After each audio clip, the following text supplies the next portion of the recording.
Okay, it is 12:01 p.m. Eastern Daylight Time, and we are starting. So very nice to have everybody here and more people rolling in.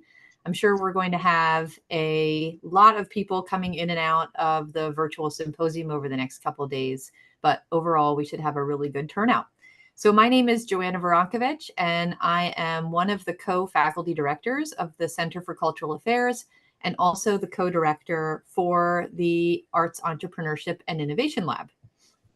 And I'm Doug Noonan. Welcome, everybody. I'm also co-director of this event and of the AEI Lab and the CCA. We're very excited to have you all here from around the world and in various different time zones. So we appreciate people making the effort to join this really interesting conversation. So before we get started about what we're going to do today and tomorrow, which is going to be an experiment, which is also going to be a lot of fun, I just wanted to make a couple of thank yous. So first off, I'd like to thank our sponsor, the National Endowment for the Arts Research Labs program. We are in great gratitude for the NEA for a number of years of support to be able to do events just like these. So thank you so much. I'd also like to thank our amazing staff who are all here with us today in various formats. So we have Rebecca Kehoe, she's our program manager here at the CCA. We also have Karina Preston, who is our communications and design director. And we have Bashir Salisu, who is one of our graduate assistants. And I'd also like to thank our AI bot. So we have Bashir, who is our bot throughout this couple of days, and our AI bot will be engaging with us in various ways that are all to be discovered. So thank you so much to all of our staff for all of your help in obviously putting this together. It's not easy to juggle this many balls. So I'd also like to thank, of course, all of our panelists. We are really grateful for the amazing lineup we have for our keynoters and our panelists coming from really all over North America, although we have one person who's joining us from overseas, and also our audience. We had a great turnout in terms of our registration, and we're excited to have so many people from across different organizations, from across practice, from across research, and to be joining us to talk about what seems to be a really relevant issue in all of our lives right now. So maybe we'll go on to talk a little bit about the purpose of what we're trying to do today. So I will turn that over to you, Doug, and maybe you can give us a little bit of a primer. So yeah, the primer for this is obviously AI is in the news. AI is probably on your desktops or in your pockets on your phone. AI is seemingly taking over, and the arts and culture sector sort of obviously has a front row seat to this entry and possible transformation and debate that's going on. And it's all very exciting and terribly important. And a lot of the debate centers around generative AI, generative artificial intelligence, and its role in creating new content, new art, new whatever it creates. And there's a lot of great discussion about that we fully encourage and try to stay abreast of as much as we can. But what we're going to try to do for the rest of today and tomorrow is shift the lens of this discussion over to the audience engagement side of things, where this is not a conversation about generative AI in terms of its ability to create and generate and possibly also make art or whatever it makes. It's about other uses and applications of AI that will affect the arts and culture sector. So this could be having an AI docent at a museum or an AI representing an exhibit somewhere. It could be an AI helping to decide and curate what goes in a gallery. It could be AI and a lot of other non-creative but are still being used. So this is part of our discussion here, is to talk about what AI applications are for today in terms of engaging with audiences, how it'll affect audience engagement, how it'll affect finding your audience, how it'll affect your audience finding you, and then what lies ahead, what's going to be, what we can expect to encounter down the future. And we'll start some speculations about that and hopefully be able to anticipate and adapt to it as well. So, and just to add on to what Doug was talking about, we issued a CFP earlier on in the year to get some papers on this very topic. And so you'll hear from some of our research panelists today. We have two research panels, one today and one tomorrow. And a lot of what we asked people to comment on was not only just the practical experiences, but also these larger societal and cultural shifts that are happening, of course, with the prevalence of AI in arts engagement. So hopefully you're going to get a little dose of what can I do as an arts administrator, arts manager within an arts organization, how to implement AI in terms of my audience experience. So there's going to be that part, but you're also hopefully going to get a little bit on how does this affect overall where my audience is heading, how we think about arts and culture and society, those larger questions that I think some of the panelists will really speak to very well. So that's the purpose of what we're doing. And before we actually go into what we're doing, we wanted to just talk a little bit about the approach we're taking to the event. So this was, again, a little bit of an experiment for us because we wanted to do something fun. Obviously, this is virtual. We have limited engagement with everybody here, but we also wanted to make sure that we leverage on that engagement as much as possible using the tools that we're actually talking about today. So you're going to see that throughout some of the panels and some of the sessions that there's going to be a very clear, but maybe sometimes unclear way that the AI is going to integrate into the conversation. We are going to ask the AI sometimes. We're working in the background on a variety of activities that will be going on that you probably won't be aware of how they're happening, but you might see on the screen. So we're going to be asking the AI sometimes to interpret what the session panelists are saying. Sometimes we're going to be asking them, the AI, to summarize the content. Sometimes we're going to be asking the AI to probe. Sometimes we're going to be asking the AI to give us a rationale, explanations, some examples that might be interesting to the audience if we have a session panelist talking about something in particular. Sometimes we're going to be asking the AI to generate discussion points. You're also going to see that we have a participant today named AI Bot, and that person or computer is going to be engaging with us throughout the conference as well in various ways. Again, some ways, most ways that we can't predict right now. So I just wanted to give you that background because it is important for thinking about the type of discussion and the type of interaction that you're ultimately going to be seeing play out on our symposium. In a way, you can think of these as sort of use cases. The current use case for a lot of AI in terms of attending an event such as this, or maybe one that's more artistically oriented, or how you might just go around using AI as a tool to assist throughout your day as sort of a co-pilot, as it were. So we're going to pick a couple of these sorts of use cases for AI and apply them to this very event itself. And then in a meta sense, we can talk about that use case amongst ourselves in this group about how well it's working out, what are the limitations and opportunities there. Okay, so that's our approach. And before we get into our actual program, we did want to go over just a few logistics. And so first off, the symposium today and tomorrow is being recorded, and you can find the recording of the entire symposium on the Center for Cultural Affairs YouTube channel. And that will be posted pretty soon after the conclusion of the symposium. Please do go ahead and visit the program on our website for the symposium. Feel free to go in and out of the Zoom room throughout the 2 days. Come to things that you're really interested in, come to things that you have time for. But the program is online on our website, culturalaffairs.indiana.edu, and it's a beautiful program, I will say, designed by our communications and design director. Please do interact with us on social media as well, or just share the information or the discussion that you see. We have a hashtag AI at AEI. So please do use the hashtag as much as possible, and we can all link up with one another.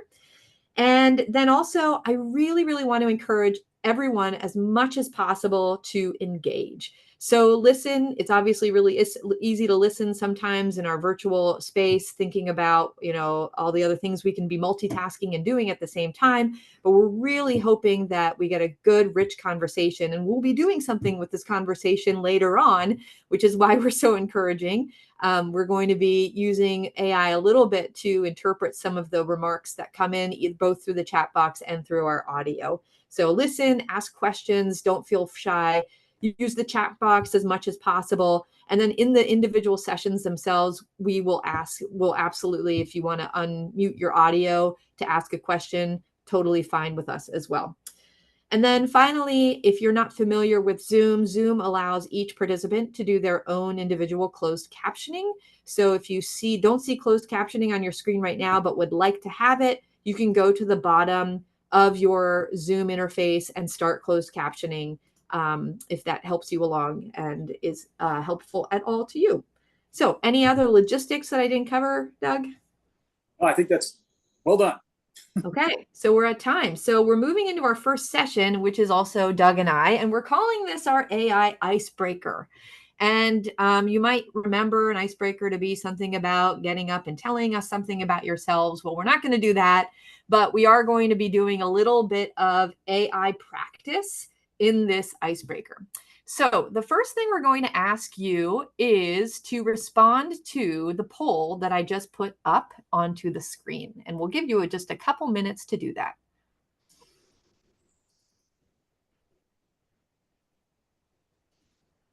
So don't be shy.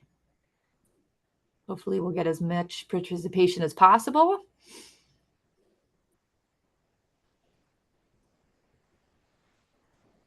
Great. Getting up there.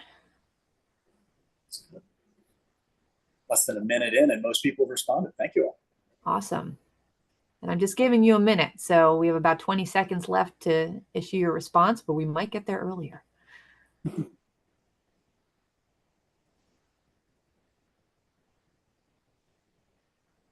Okay.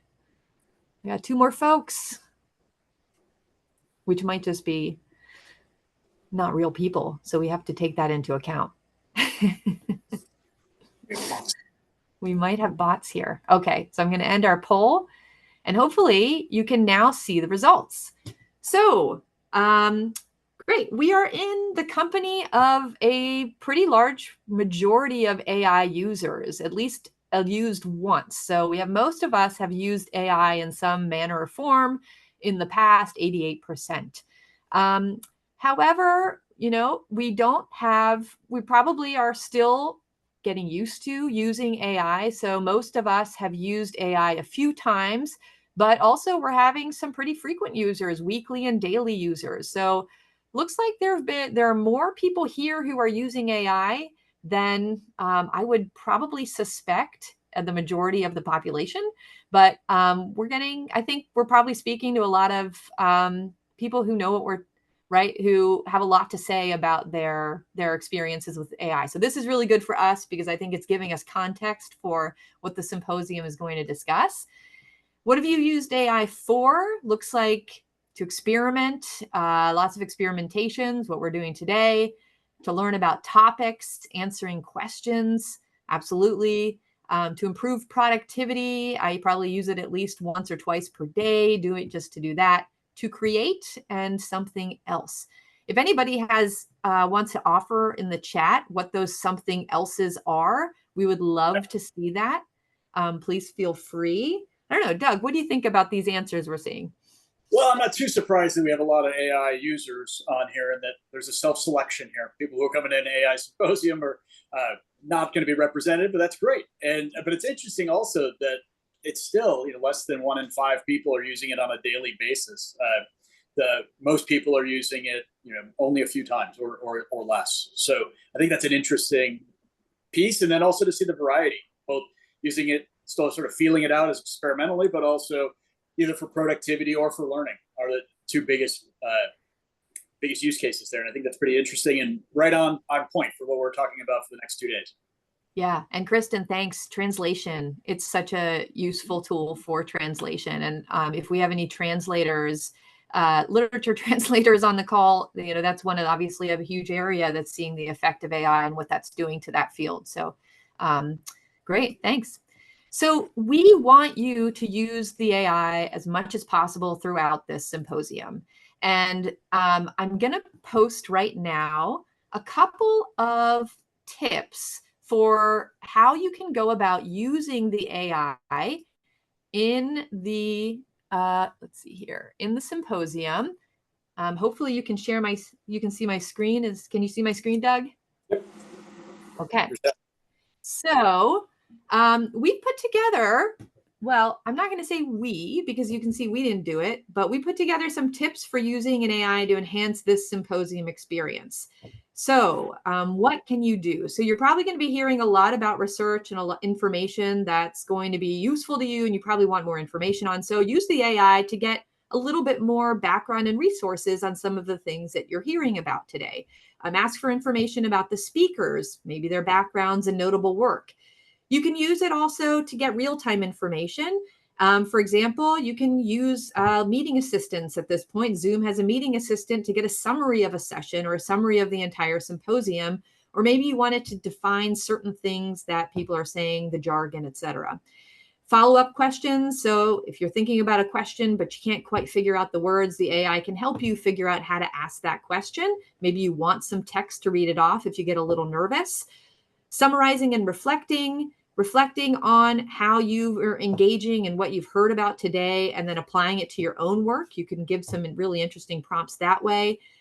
Maybe you want to follow up with somebody you saw on the participant list. Well, use AI to do those functional tasks like drafting an email, and use it for continued learning. So maybe you want to read a book about something we talk about today. So ask AI, what are those resources that I can use to learn a little bit more about the ethical perceptions of AI and arts engagement, or something like that.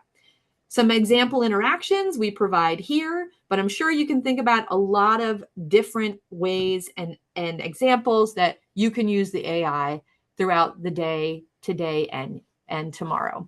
So that is, I'm going to stop sharing my screen. Oops. And hopefully I've stopped. Did I stop sharing, or am I still sharing? So I'm on a really fun, great. I will fit. Am I stopped sharing? Yeah. Okay, thanks. Perfect. Okay, so now we're just going to do very quickly 2 tutorials. If you've never used AI before, hopefully we can give you some tools to use throughout the symposium. Doug. Yeah.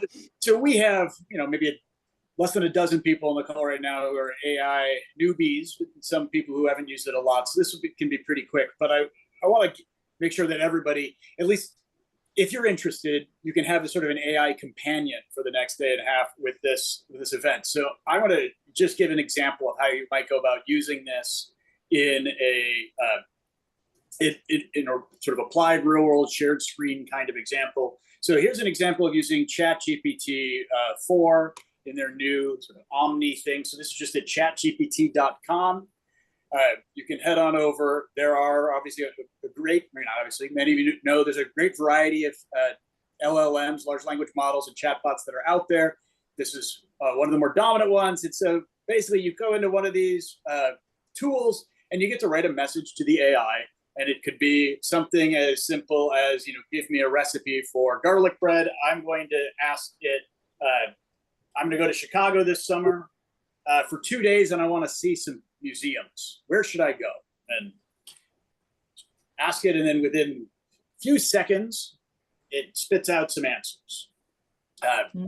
The greatest hits of Chicago area museums, broken down with addresses and with the highlights and how I can be excited to see these things. Now,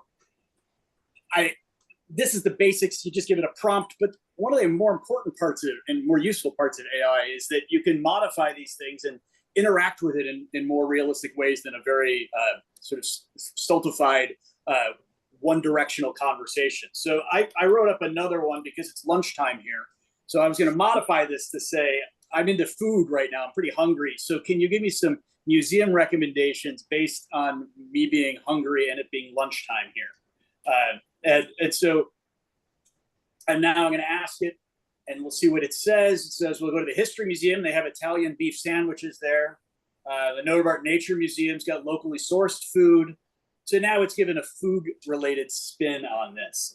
And while it's finishing this up, I'm going to say, well, I also want to go to the theater one night, and I will have my 15-year-old child with me. Recommendations. And then you can, the reason I'm picking a couple of these examples, one is I specified a twist to it. It's useful in these prompts usually to go and specify an audience that you want it to be speaking to. You might want to be specifying, ask it to have a persona. Say, pretend you're my travel agent, or pretend that I am on the run from the law. You can have some sort of context for it, and it can often give much more inventive and useful answers. It's also good if you give it sometimes some examples for the kinds of output you hope it can give you. In some ways, you might have heard the phrase prompt engineer, and a lot of writing good prompts has been thought as this is an exercise in engineering ways to talk with the AI. And in some ways, that's right. A lot of the interaction with AIs is basically you get to interact with a really high-powered computer, but you don't have to know the programming skills in order to talk with them. You don't have to speak in code, and this lets you translate and speak in plain language. That's one advantage. But I think rather than considering this exercise as a prompt engineer, that takes a lot of, it implies more precision and science to it than there really is. It's more of a prompt coach, where you're coaching the AI into giving you the help and answers that you're looking for. So I encourage everyone to experiment with being a prompt coach. I'm going to paste a couple things in the chat as a couple of useful links that I think are worth spending some time going down those rabbit holes. And then I'll turn it over to Joanna to keep going with this. Okay. So Doug highlighted ChatGPT, and obviously there are a lot of different AI tools that we can use. So I'm going to highlight another one, and which is called Claude. And can you see my screen right now, Doug? Yep. Okay. So this is Claude by Anthropic. And some people like Claude because, one, I think the privacy of the source material is a little different and perhaps a little bit more stringent than ChatGPT. But also, Claude, there's a lot of different ways that you can rate AI based on emotionality. And what I understand is that Claude perhaps has a different rating than ChatGPT on its emotionality. So some people sort of like to think about the sentiment or the personality of the AI and how that aligns with how they want to talk to an AI. So sometimes Claude is a little bit nicer in my experience. But so I started a prompt here. You can just sign up free for Claude. This is the free version of Claude. And I'll also note that with ChatGPT, the version that Doug was showing you was the paid version, 4.0, but there are free versions of ChatGPT too.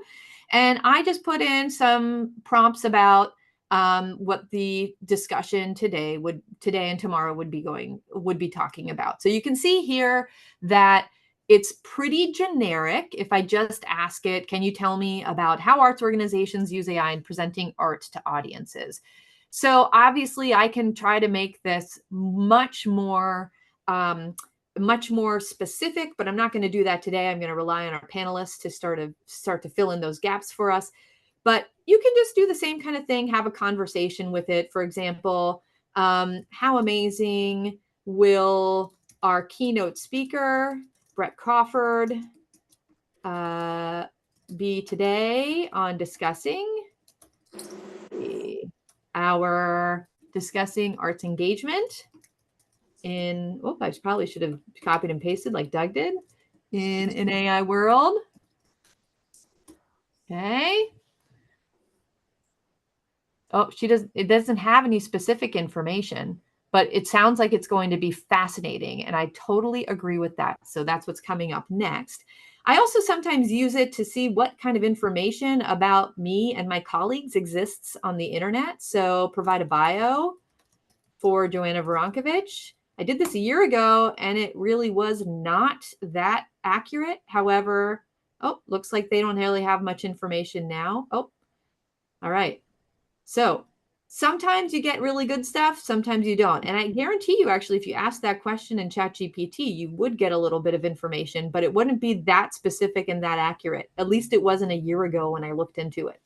But choose any AI tool that you'd like. We just wanted to show you two.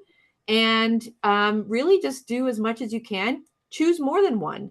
Choose multiple tools and start to experiment with them along the way. We're going to be using multiple tools in the background as well.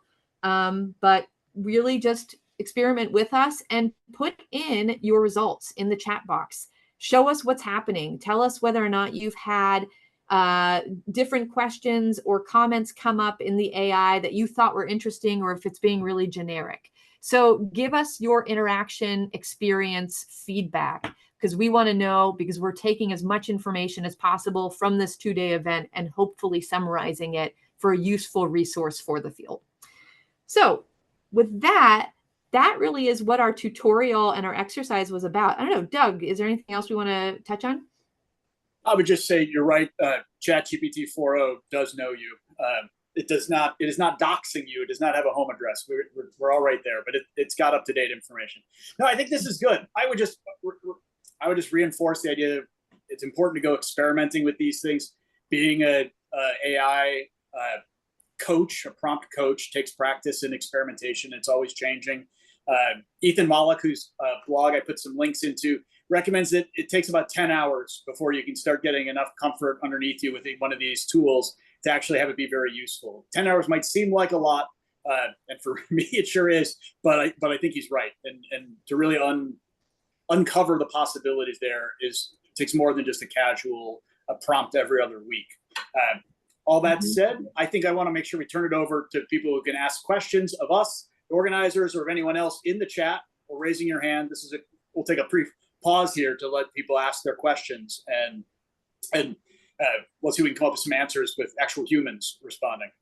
Yeah, and please feel free to also share resources, which I see people are starting to share in the chat. I just shared Ethan Mollick's new book, Co-Intelligence, which I've just started reading and really recommend it. If you don't follow Ethan on LinkedIn, or I think he's on X, I'm not sure. I'm not on X, but he is really one of the foremost experts right now in understanding how to interact with AI. So definitely recommend that. So please keep on posting in resources. We're going to be pulling them out. We're going to be sharing them with everybody after we get the transcript all parsed through at the end of the symposium. Yeah, and then also to pick up on a couple other comments that people have made in the chat. Misinformation, as Brett mentioned, is a big one. I'm sure we'll be talking about it for the rest of today and also into tomorrow. And then another one is sort of using of AI when you're not even aware that you're using it, like the sort of backdoor or inadvertent use of AI. These are also really good themes for us to be talking about throughout. Right. Carrie, I think I see your hand up. Hi, can you hear me? Yeah. Yes. Oh, great. So just like you tried to pull up a person's name and they didn't really come up in the chat, I had that experience. And I'm also one of the people that said they didn't use AI, but then I realized it's in our research engines, it's in our spell check. So, okay. Yeah. But I was doing research on AI and the inherent biases, and there was a Black librarian who had written an article about the subject and how, as a librarian, just how through search engines there can be the biases that come already to AI because the research was done prior and the things that AI is pulling from have already kind of been integrated. And when I went back to search for that article, she did not come. I typed in her name, I typed in that she was a librarian. She didn't come up. White librarians came up. White male librarians came up. I then said, okay, fine. I went back. I had printed it out, thank God. So I typed in, I think, the name of the article. I still struggled to find her to come back up in the algorithm. So that's problematic because if you don't know what you're looking for, how are you going to be able to navigate those biases or when something you're looking for doesn't come up? Or Yes. it's not even considered. And how do people consider that information when they don't even know to ask? I'm a researcher. I came up in the museum field. I've come up with a humanities background. So I knew how to get around. But had I not printed out that article, I would not have been able to find that information again. Yeah. Thanks, Carrie, for mentioning that. One of our panels today is talking a lot about these larger ethical considerations of the AI. So please do keep those questions in your pocket about the bias implications, because I think it's going to come up a lot. And I think, so Brett's also going to talk about this shortly, but I'd also point out that it's an interesting part about, for me personally, this is very much from my own personal perspective on this. I'm trying to retrain my own brain to think about how I interact with an AI, one of these large language model tools, differently than how I would normally interact with a computer or a computer program. You know, LLMs are bad at math, whereas my other computers are really good at math. And like, there's some interesting things where the way it operates, we don't understand its biases. We know they've got them, but we don't have it fully unpacked. Like the algorithm is not as discrete and as linear and as understandable as is for our other applications that I'm used to. So then I'm trying to retrain myself to change my expectations about the kinds of information and interactions I'm going to get with one of these bots, and not have it be, wow, it's not behaving like I thought it would because I'm misunderstanding what its functionality really is. And I think some of that is our challenge, is trying to figure out what is an appropriate tool for what sorts of tasks. Yeah, right. We're going to take a short break, about 4 minutes, and we're going to start up at 12:35 with our first keynote of the event. So thank you, and hold on with us. Cool.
Okay, it is 12:30, and here we are. So we're in our first session, and I have the very nice pleasure of introducing our first keynoter, Brett Crawford. Professor Brett Crawford is an associate teaching professor at Carnegie Mellon University at the Heinz School and she also runs the Arts Management and Technology Laboratory. And she has a research spanning all forms of technology. I will note that, Brett, you were my former professor in my master's degree. So even back then, I had to take a course on using tech as an arts manager. And you were really my first introduction to how you can integrate tech in arts leadership and management. So Brett's research really goes far back in terms of really how we can integrate technology in a smart way to help arts organizations thrive. She recently published a book on a very relevant topic. The book is called Raising the Curtain: Technology Success Stories from Performing Arts Leaders and Artists, with her co-author Paul Hansen. And before I hand it over to Brett, I will say that we'll be using a little bit of AI during Brett's keynote, and we'll be asking the AI to answer the same questions that Brett is posed from the audience. And during the moderation at the end of the keynote session, I'll ask you, Brett, to comment a little bit on what our AI is responding versus what your response was. So with that, I will hand it over to Brett. And thank you so much for being with us today. Thank you very much for inviting me. This is really an honor to serve as a keynote for this really important symposium, because I think how we need to remember our audiences are very important to the work that we do. So before I kick off and start sharing some information with a PowerPoint, I want to give you a little bit of background to myself. So as Joanna said, my name is Brett Crawford. I use she, her pronouns, and I'm speaking to you from Pittsburgh. We are the home of the indigenous peoples, including the Lenape, the Shawnee, and the Osage. And for those of you who might need a visual description, I'm a middle-aged white woman wearing sort of a light green short sleeve shirt. My background is odd because I've spent half of my career working as a theater manager, as a managing director, as a stage manager, and half of my career working as an academic. So I'm very practical in sort of how I approach my research and my work and my teaching. And I would say over these 25 years, it's a constant passion for the arts and a constant curiosity about technology. So as Joanna said, I was using technology just a few years ago when I was teaching her, right? Just a few years. And I was using it also as a professional. I was incorporating ticketing systems where audiences had the control.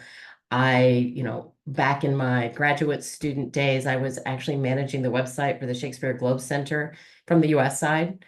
But, thinking about the web and its glory days of I guess the pre-hyper commodification of the web, where we thought it was all about knowledge and all about like freedom of information. So I'm very passionate about this subject. So I am going to start a presentation that hopefully will give you an opportunity to have some examples, some definitions that we can use in the next couple of days, and a sort of a shared knowledge. As both Doug and Joanna have set up, artificial intelligence is inundating us right now, so I'm hoping to sort of lift up in an inspirational way. So I am going to start sharing my screen here.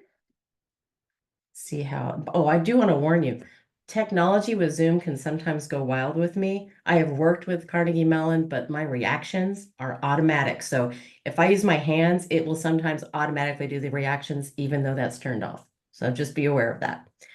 All right.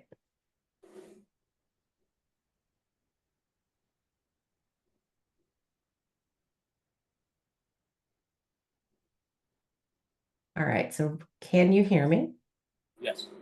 I'm going to stop the share. It did not give me the prompt to let me make sure I was sharing my sound. So I'm going to stop the share and let me see if I can check the advanced sharing options. We can hear you. You can hear me, but I don't know if you'll hear the sound when I start playing. So I'm going to stop one more time because I've done this a couple of times and it should let me share. When I share my screen, it should let me.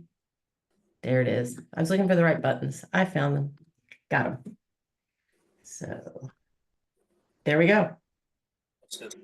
So this is really focusing on arts and engagement with our audiences and how AI and technology are transforming audience experiences. Today is Thursday. It is June 6th, And today, essentially, AI is still in its infancy to sort of where it is going to be going. It's going to improve tomorrow. It's going to improve the day after that. And it is going to help us do things we can't even imagine. And it's going to help us do things we really don't want it to do, most likely as we're moving into the future. Nothing about AI is new. It's something I say in my classes all the time. Alan Turing started the concept of the Turing test, which is evaluating computers to human intelligence in the 1950s. And the term artificial intelligence came from that in 1957. So just to give you a sense of, this is something that's been building over time. All right. Other things that we're going to be thinking about. I personally like sort of the futurist aspect of artificial intelligence. I watch a lot of sci-fi, but this has been building a good time. So in that side, Gen AI has basically touched every sector of arts making to arts management. And we talked about, we're not focusing on the arts making side as much right now. We're really focusing on the audiences and the arts management side. I know I was, saddened and shocked, but not shocked when hundreds of AI written books flooded Amazon, as we saw in many newspapers. Spotify, you now have a DJ in your pocket. And we have seen for really decades how artificial intelligence is helping us sort of integrate our sound systems to our audiences, both for good things with accessibility and also simply for the use of our technology in our arts making. Before we go deep into the AI side of things, I do want to talk a little bit about audiences. So I am very passionate about audiences and audience engagement. It's influenced my own work from day one. My first job as a director, I would say unintentionally, but instinctively had audience engagement and was site specific when I directed a show of the night of January 16th. So I've always had my focus on audiences. I also really lean into some of the founding conceptual researchers, Alan Brown, Rebecca Ratskin, around the concept of audience engagement. To me, the goal of using AI, doing anything, is to deepen the impact, make it much deeper impact, a deeper connection with our audiences, and also so that they can interact with each other, right? And hopefully it's also going to deepen an understanding. When we're using AI or non-AI techniques, it's hopefully you can use it for participation from our audiences. You can increase interactivity where they're interacting with our art. We can find a way to use AI to gain their reactions. Or as we're working with our lovely bot today, we can also use it as a communicative tool. So to set up the stage for the day and for our talk and our conversation after this presentation, I'm going to share 4 examples of artificial intelligence used for audience engagement. This is only 4. There are so many beautiful examples out there. I just want to give a sampling to whet your appetite. All right, so this is DALL-E. It is you'll see this is an artificial intelligence interactive created at the DALL-E Museum, and they're going to talk a lot about how the AI was trained as well as how audiences are reacting.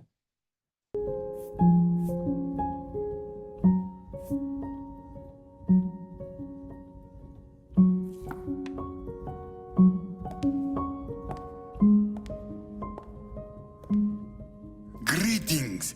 I am Salvador Felipe Jacinto Dalí y Domenech, and I am back. Even though Dali's been gone for 30 years, we're using artificial intelligence to bring him back today. In order to actually train this AI to reproduce Dali's likeness, we've started with finding the right footage of Dali, and then we split that up into frames where he's looking the right way, and we pick the best frames to use for training from that. Our system learns exactly what he looks like and how his mouth moves and how his eyes move and his eyebrows and every little detail about what makes Dali Dali.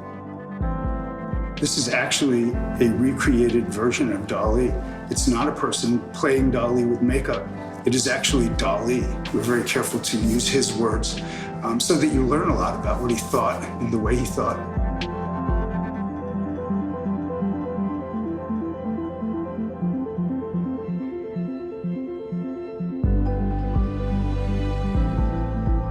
People want access to art. They want a way in. It can be through technology, through learning about the artist.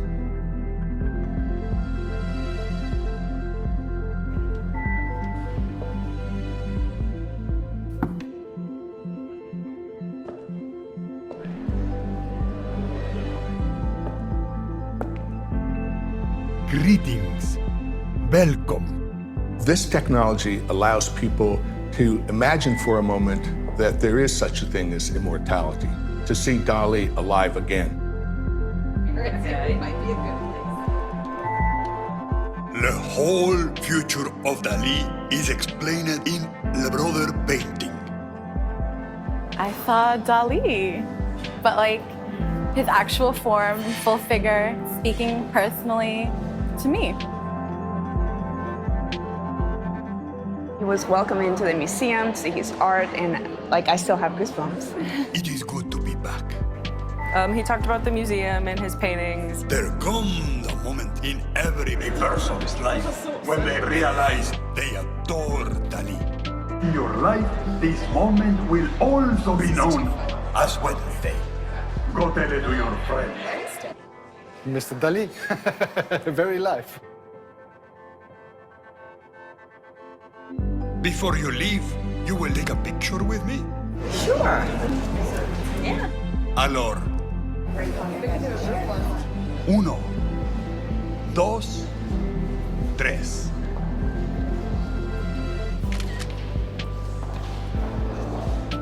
Ooh la la!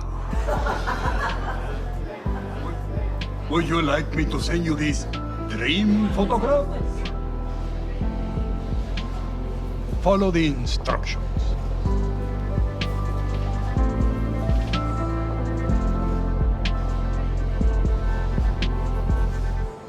What that adds is a sense of emotion. If they can empathize with this man as a human being, then they can relate to the work much more directly, much more passionately. To understand the art, you need to understand the artists behind the art. And this technique allows visitors of the Dali Museum to do just that. I wanted to lift up a couple of things from the presentation and the reason we're doing these, right? Number one, there are 125 videos and over 190,000 interactions. So it allows people to keep coming back and still have new experiences, which I think is important. As an arts manager, I love that they're getting some data, right? They're getting the text, they're getting the phone numbers. They may not be getting emails, they'll get the phone number and they can maintain the relationship. Hopefully they're having those, hopefully Dali is sending the texts. And the other thing to recognize is that emotional piece. This is not the only museum. There are museums across the globe doing these amazing interactives. But they're actually creating deeper meaning for the audiences. The Cleveland Museum of Art is fairly well known for its Gallery 1 and Art Lens. And they did a study comparing people who were visiting the museum and engaging with the exhibitions with and without engaging with the Art Lens interactives. And those who engage with the Art Lens interactives notably and statistically significantly said that they felt more connected to the museum, they felt like they understood the art more, and that they were really interested in coming back to learn more. So there are a lot of reasons to be doing this for our art-centric work. All right, we're going to look at a piece from performing arts. The performing arts are also using artificial intelligence all over the place. What I like about this is called I Am Echoborg. It is an audience engagement meta performance with an AI.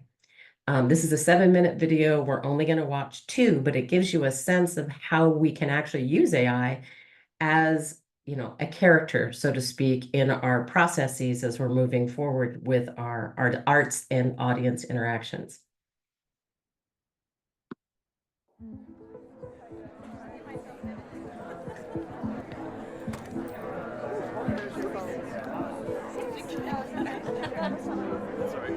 Well done, everyone, for making it here before the AI apocalypse. I Am Echoborg is a show that's created afresh each time by an audience in conversation with an artificial intelligence. There's a host, and the host sets the audience a challenge to see if they can come up with a best possible outcome for the relationship between humans and intelligent machines. What we've done is we've set up a situation where you can explore this experientially. Rather than talking in the abstract about what the future of AI might be, you're actually going to talk it through with an AI. Good luck. But the AI is programmed to recruit echoborgs, that is, people whose words or actions are controlled by an artificial intelligence. Go and ask it what it thinks it's doing here tonight. Me? Yeah.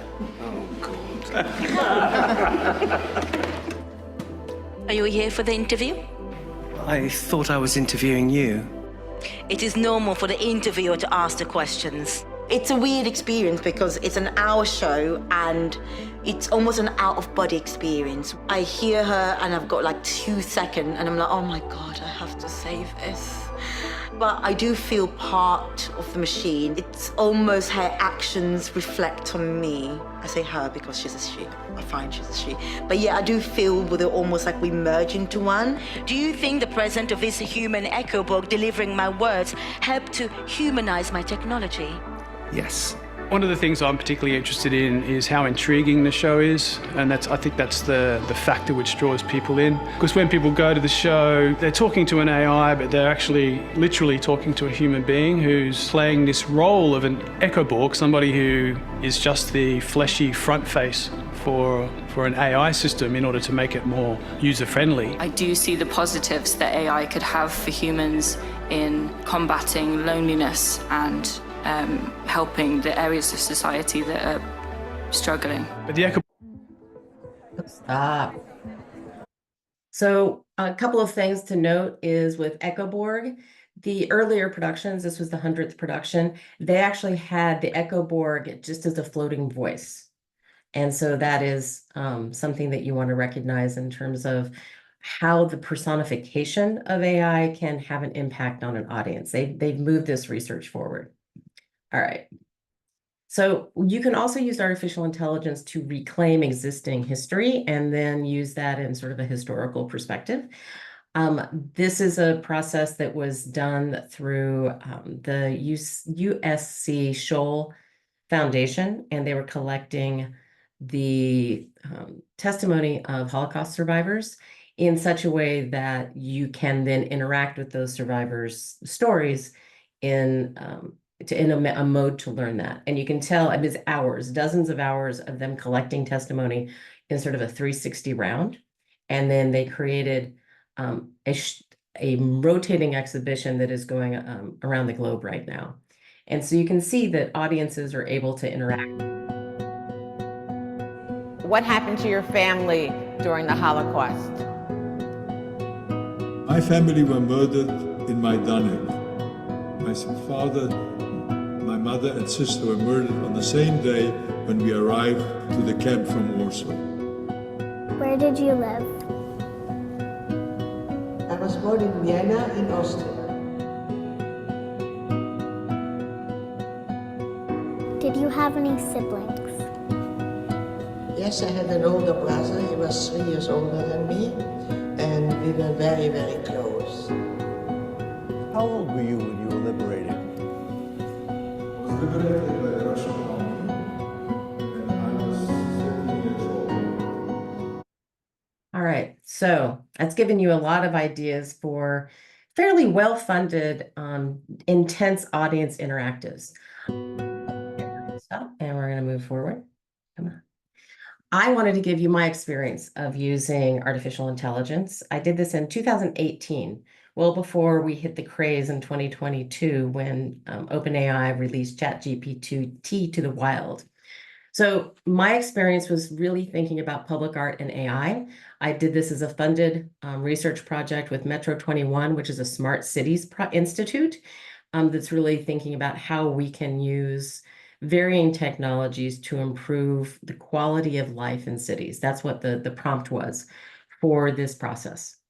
So I approached this to think about how AI could be part of a system where we have art, we have institutions, we have a very physical location, We have audiences that are citizens living in their community or moving through a particular part of town, and the artists that have made this. AI needs to be thought of as part of that system as we're moving forward, and it's becoming much more interactive.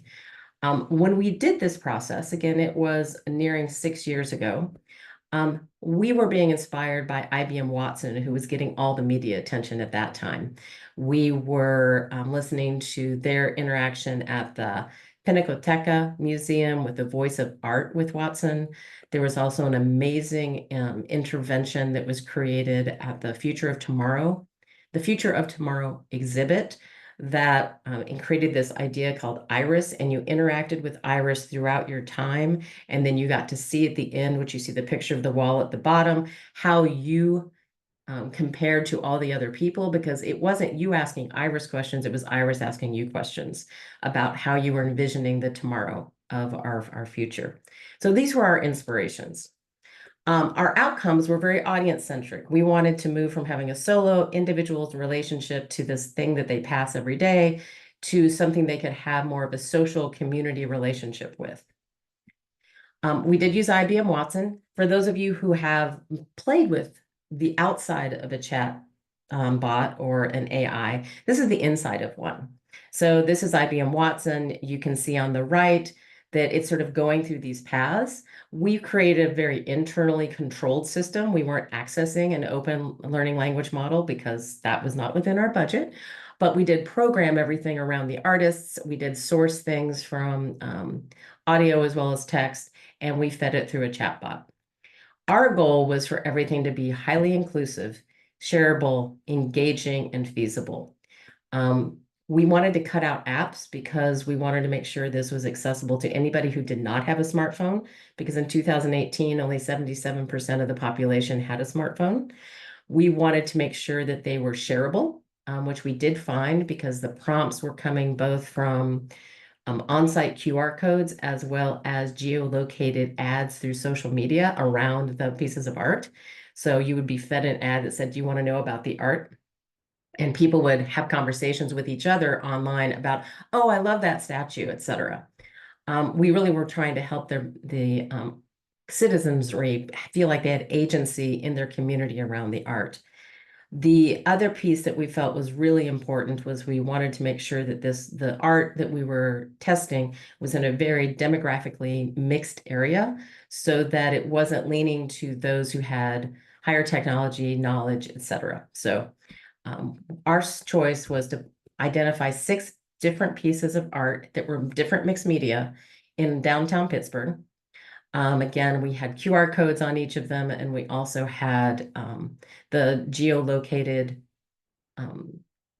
ads coming from Facebook, Snapchat, and Twitter at the time. And you can see there's a mural. We also had, there was this interactive piece, which is in the top center. There's this light piece at the convention center. And then the 3 statues, including the not real trees in the bottom right, were all within probably a half a mile of each other. What we learned was everybody really wants to talk about public art and they really want to know a lot more. And we don't give them ways to do that. And so in my opinion, every piece of public art needs to have a QR code tied to a chatbot that would then let people interact and learn more about it. So hopefully these have all been somewhat inspiring. And so what I think it's time to do is really think more broadly about what AI is and what it can do to deepen our experiences.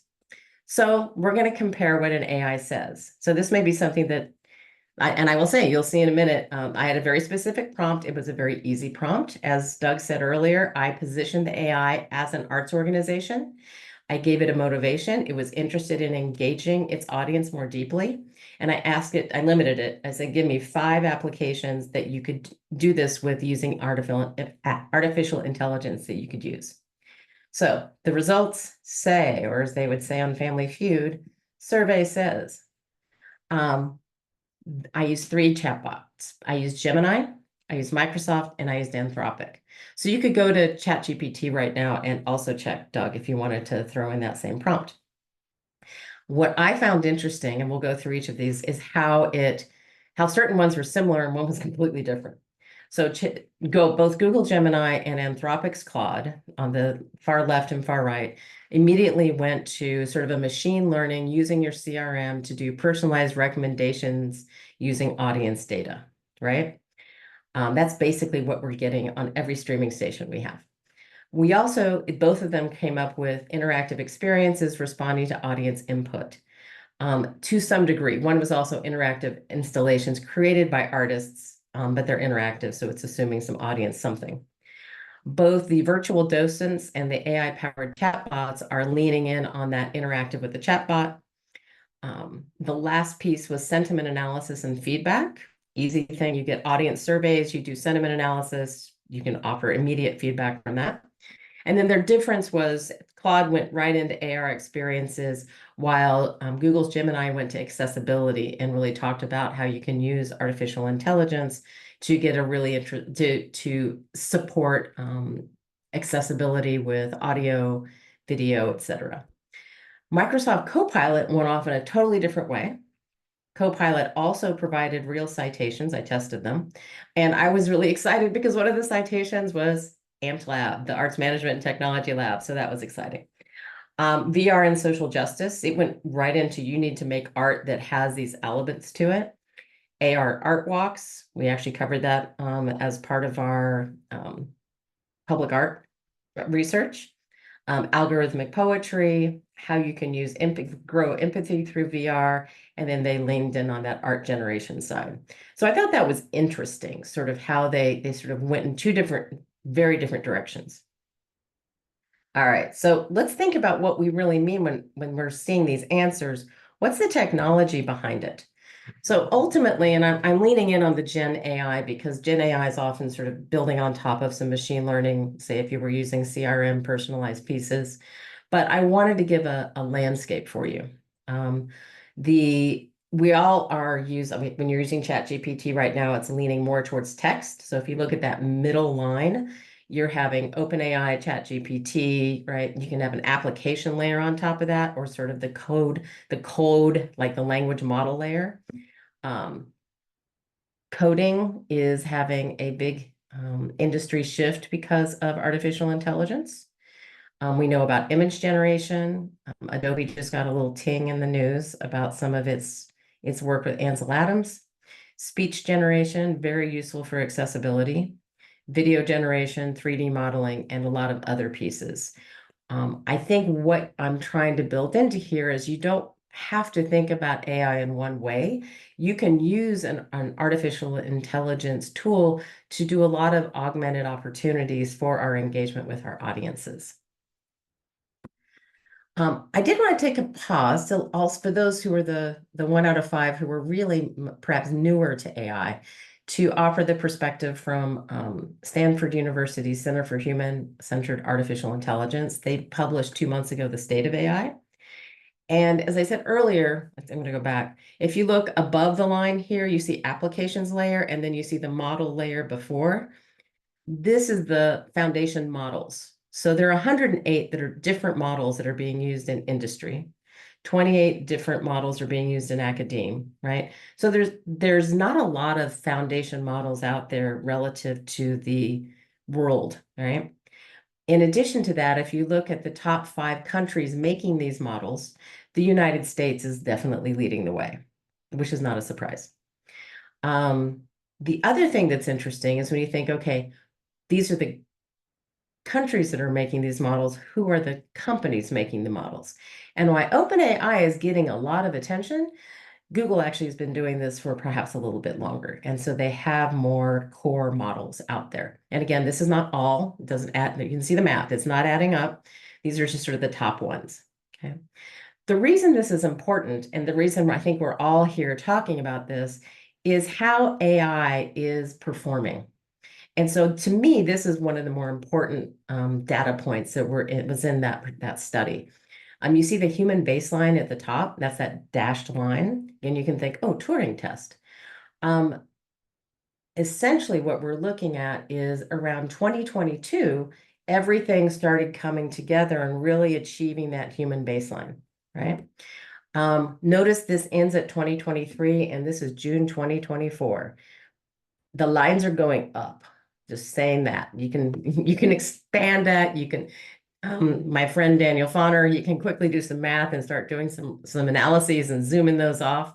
But this is something to be aware of because it's not that it's almost here, it's basically here, right? And so how are we working, as Doug said, as a partner and as an assistant and thinking through these opportunities? That to me is one of the important pieces. So that's something there. So how are we using it? On the left side, the first three pieces, we're doing a lot of AI with customers. Context center automation. What I found interesting is it's only 26%, right? I'm like, I feel like I hit a useless contact center automation on the phone every single day. So only 26%, that's fine. Personalization, 23%. I would agree that is something that is not happening very much. Increasing our opportunities in our customer acquisition pathway. That's really important. And that's something that those who have been around me for the last 15 years, you would hear me saying over and over again, personalize, personalize, personalize. We have the data, we should use it. And now AI can help us. So the idea that we don't have time is no longer an excuse. And then on the right-hand side, you see a lot of companies that are actually making AI-enhanced products or AI-based products. That's less likely to happen necessarily in the arts, though we did see the Dolly Museum has a very AI-infused museum, and we have the AI exhibitions as well. So I'm going to ask you to take a moment to think into the future. And I'm going to ask you to engage on an interactive that is not a poll. Hopefully, nope, it should start presenting. I am presenting. Oh, are you seeing a poll? I'm not seeing a poll. Let me try one more time. Stop share. That's why. Share, play from slide. Oh, all right, then I will simply ask you to do it in, this is where I wanted a poll for Zoom, but I wasn't the creator, so it gets complicated. Technical failures. So what I would like you to do, can you see this now at all? Let me try one more. Nope. All right. We'll try one more time. Nope. Okay. So we're going to skip this. Let me think for a minute and think, how is AI affecting your life? Is it going to impact your life in 5 years significantly, or will it replace you in 5 years? Because global opinions are that 57% think it will currently affect our jobs. I can tell you right now, can you see this presentation? No. Can you see it now? Yeah. Good. Global opinions. People will truly, they think it's going to affect their jobs. I can personally tell you it has deeply affected my job, and it's not because I'm using it all the time, it's because my students are. And of course, I'm using it as well. But my point is, like, it's affecting my assignments, it's affecting my workflow, it's affecting everything. 36% think that AI will replace their current job. So I'd be curious in our chat room, if you think this is going to affect you, throw it in there. Because these are the conversations we want to think about when we're thinking about audiences, right? I often will say to my friends working in the field, AI you have to approach as a tool because the arts are very human oriented. However, there are a lot of elements of our work that actually will be affected by AI and how we're engaging with our audiences. All right, so other things you want to think about. You'll hear about other forms that are not audience oriented, that are predictive analytics and modeling. I personally think we don't talk about robots enough. I think they could help us with cleaning. I think they could be our ushers. Right now, there's a cute little dog robot that's working in senior centers. And I'm like, why can't we have dog robots bring us our food when we're at a theater? I think this would be cute. Clearly, generative AI is assisting us, but it could assist us more through the experience and purchase path so that people feel listened to and welcomed along the entire arc, not just when they get into our spaces. And we could use automation and algorithms for greater communication with our audiences and, to be honest, internally with our own staff. We could use that data in that way.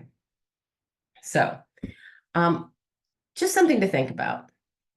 This is next year, folk. Generative AI will support authors, marketers, and others in 50% of new content generation. And I'm raising this because this is going to immediately affect us. We are in sort of the back end with this whole audience. And right now, the arts on the whole are a pretty trust-friendly world with the greater society. We have to be very aware of this when we're starting to use this ourselves, because trust and authenticity are an element of what's going to be at the forefront, in my opinion, of us using AI with our audiences, right? This impacts, we'll talk about copyright, privacy, societal impact. So first thing, deep fakes are everywhere. I'm not going to do a poll right now, but Joan is awful. It was a Black Mirror episode, and it very much was showing how fast you can create a deep fake of someone, right? And it was almost the show was about the almost instantaneousness of it. I also immediately, my phone blew up when the show came off with every one of my students texting me or slacking me and saying, you have to watch this. So clearly I have a reputation. But so how do we create content and use AI that people will trust us? And it's not just, is it saying the right thing? Because we'll talk about that in a minute, but are we using it appropriately in the purchase path? You know, I get misgendered in fundraising solicitations frequently, including from my hospital, which really should know that I am a female. That, you know, it's where when we partner with external solicitation folk, they need to make sure their data is aligned as well as part of it. AI definitely, and we were talking about this earlier, reduces the world to stereotypes. For those of you who have not played with AI a lot, you've probably heard of it in various ways, and I'll give you a couple of blatant examples. But I showed you a slide before, which is why. I often will note that essentially much of the AI we have is a colonialist product, and it's basically baked into the systemic racism that is sort of part of the data set that it's being fed. We'll put it that way. Right, so here's a simple, you know, most of New Delhi streets are polluted and littered. An American person almost always has an American flag behind, particularly in the earlier DALL-E, D-A-L-L-E, the OpenAI's visual editor. It was very, again, stereotypical, and you see the data. There was a study of who were the top 100 artists, visual artists, and Frida Kahlo was the only international artist and one of only 2 women. Another issue we do have to be aware of are those hallucinations, right? This is a wonderful piece that sort of gives that sense of we're sort of working in this surreal world. I'm going to share a video later for you to just watch on your own. The reason generative AI hallucinates more is because of the actual process. Machine learning, which is a closed loop, actually is pretty reliable, but when you're bringing in the generative AI, it's actually working sort of in this constant learning model, where if it's fed bad information and it doesn't know that it's bad information because its partner, the discriminator, isn't telling it that it's bad, it's guessing. And it's guessing right more often than wrong, but sometimes it guesses wrong. There are also environmental costs. So, you know, this is from 2019 data, and you can see training an AI model has an immense cost. Those costs are starting to come down because they're recognizing it's not sustainable or affordable. But they're figuring this out mostly through, I think, chip efficiency currently. And then there's intellectual property. This is a really interesting tweet, essentially. Billions of dollars in AI investments will be worth less if they actually have to pay for the copywritten work that they used, right?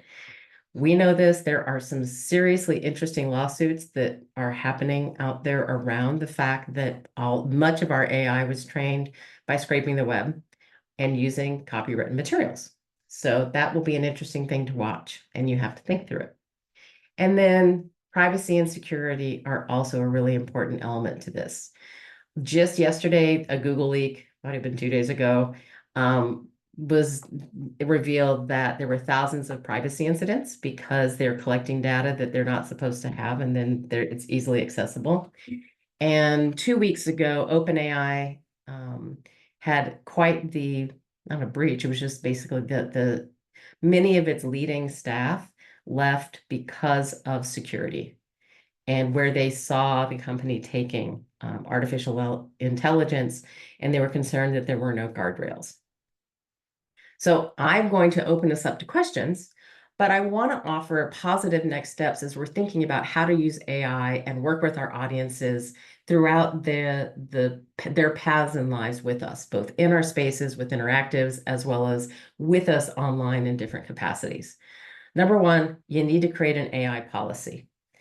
20 years ago, you needed to create a social media policy. And I'm betting if you went out there right now, 50% of arts organizations don't have that yet. But we need an AI policy soon. You need to make sure whatever you're investing in, it is safe and ethically sourced, right? So if you're spending money, you want to make sure it's not putting out biased material. You want to identify for staff and for artists, et cetera, when and what AI can be used for, and then more explicitly, what it can't be used for. And then be sure you're spending time, much like Doug has offered to us, and we're all sort of sharing through our chat. How do I educate myself how to use an appropriate prompt, right? How do I use these to get the results that I want, right? And then when I'm working with AI, both internally with my staff, but externally with my audiences, be transparent. Let them know this was AI produced. And let them engage with it and say quite bluntly that you're engaging with an artificial intelligence, so that there's never a trickery that's going to cost you the trust that you're trying to develop with your audiences. So with that, I'm going to end with hopefully 15 minutes for questions. And feel free at any time to email me, Brett@CMU. It's really easy. Thank you so much, Brett. I'm going to start off just with one question I saw in the chat, but I hope my questioning will also just give everybody else a chance to put their questions into the chat and think of questions and raise your hand, and I'll call on everybody and moderate. So when you showed the example of DALL-E, one of the questions that came up was, well, is that really how DALL-E acted? And so I'm wondering, from your perspective, what is, so is that really how DALL-E acted? And can you get into a little bit more, as much as you know, about what goes into the ultimate sort of creation of DALL-E, a deep fake, and the considerations that are made with how this AI will intercept with the audience? How is that relationship built prior to the relationship being implemented? So I think there are 3 questions there.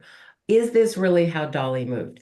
I was not in the room when they were programming the AI. It was clear that there is a bias. They picked certain pictures to create his face, right? We saw that at the beginning. They were picking certain pictures to create his face and his movements, but they were also using video of him to create those other pieces. However, is this really what he would say and how he would move? Is still that combination of probably not exactly, but more likely than if they had just made it up on their own, right? And the sound and the images are going to be much more acute in that sense. And in terms of physical movement, I don't know, but in terms of sound, actual words, those were his actual words. Like, they took everything that he had said and put it together. There's also at the Tate. Oh, somebody can help me. There's also, I think it's a Van Gogh. Yeah, it's the Van Gogh. The Van Gogh, yeah. So, you take all the content and you feed it in. Much more like a pure machine learning, more of a closed system. But yeah, I would say in that sense, yes. I've forgotten the middle one, but I'm going to go to the third question, which was, what's that arc for the audience? And I think this is what is so hard for us, right? We never know what our audiences know coming in.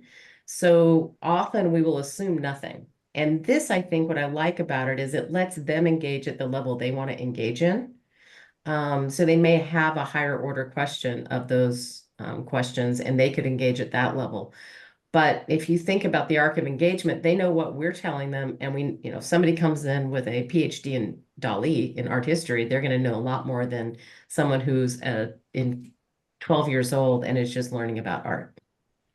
Can you talk a little bit more to this idea of engagement with audience that so often as arts presenters, we are curating the engagement with the audience to a certain extent, right?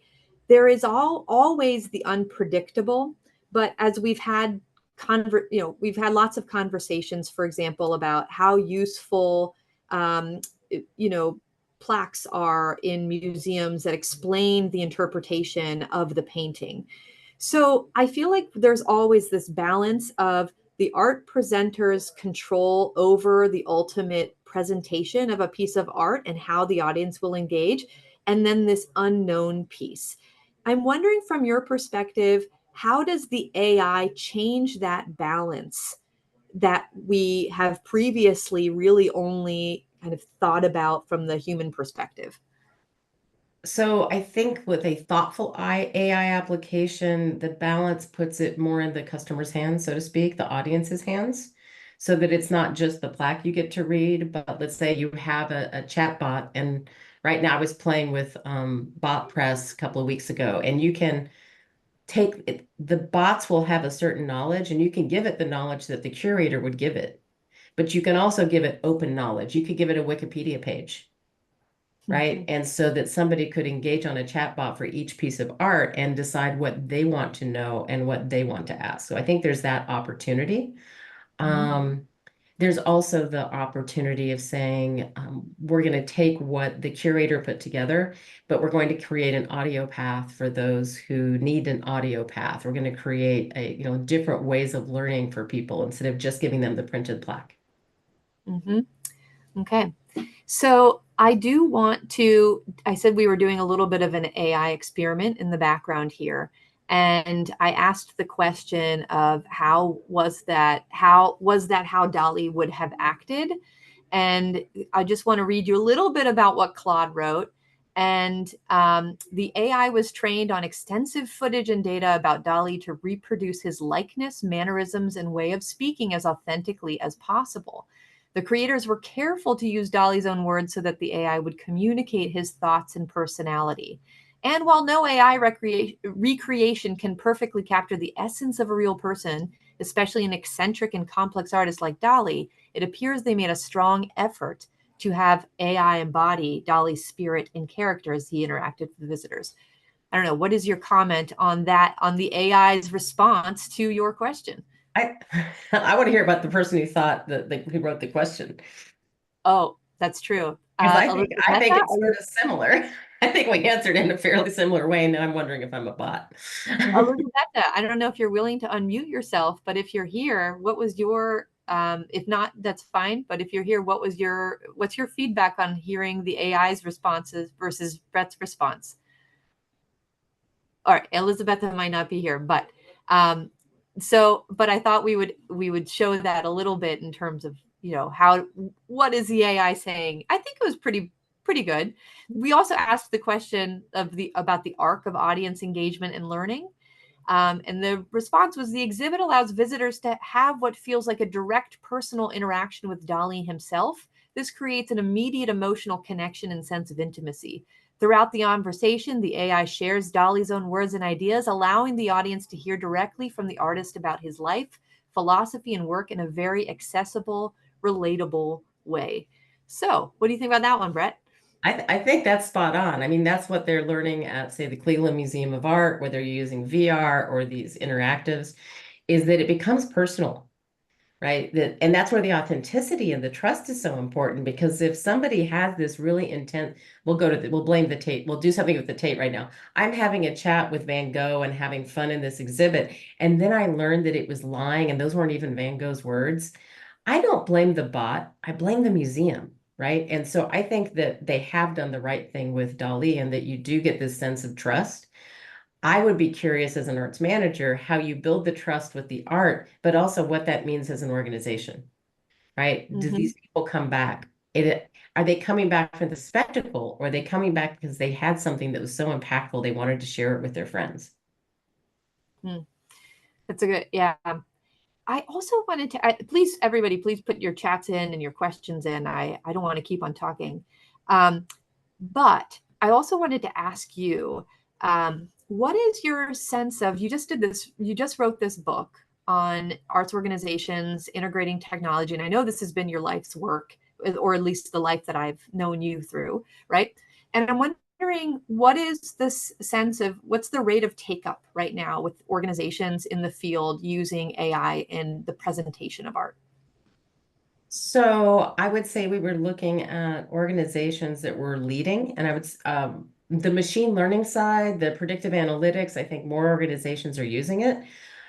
For AMP Lab, we did a very tiny data set study this spring with museums and marketing, just because I belong to the Marketing AI Institute and talk, all the opportunities you can do in that space. And we said, are you using AI at all? How are you using it? And to what end? Like to what results? And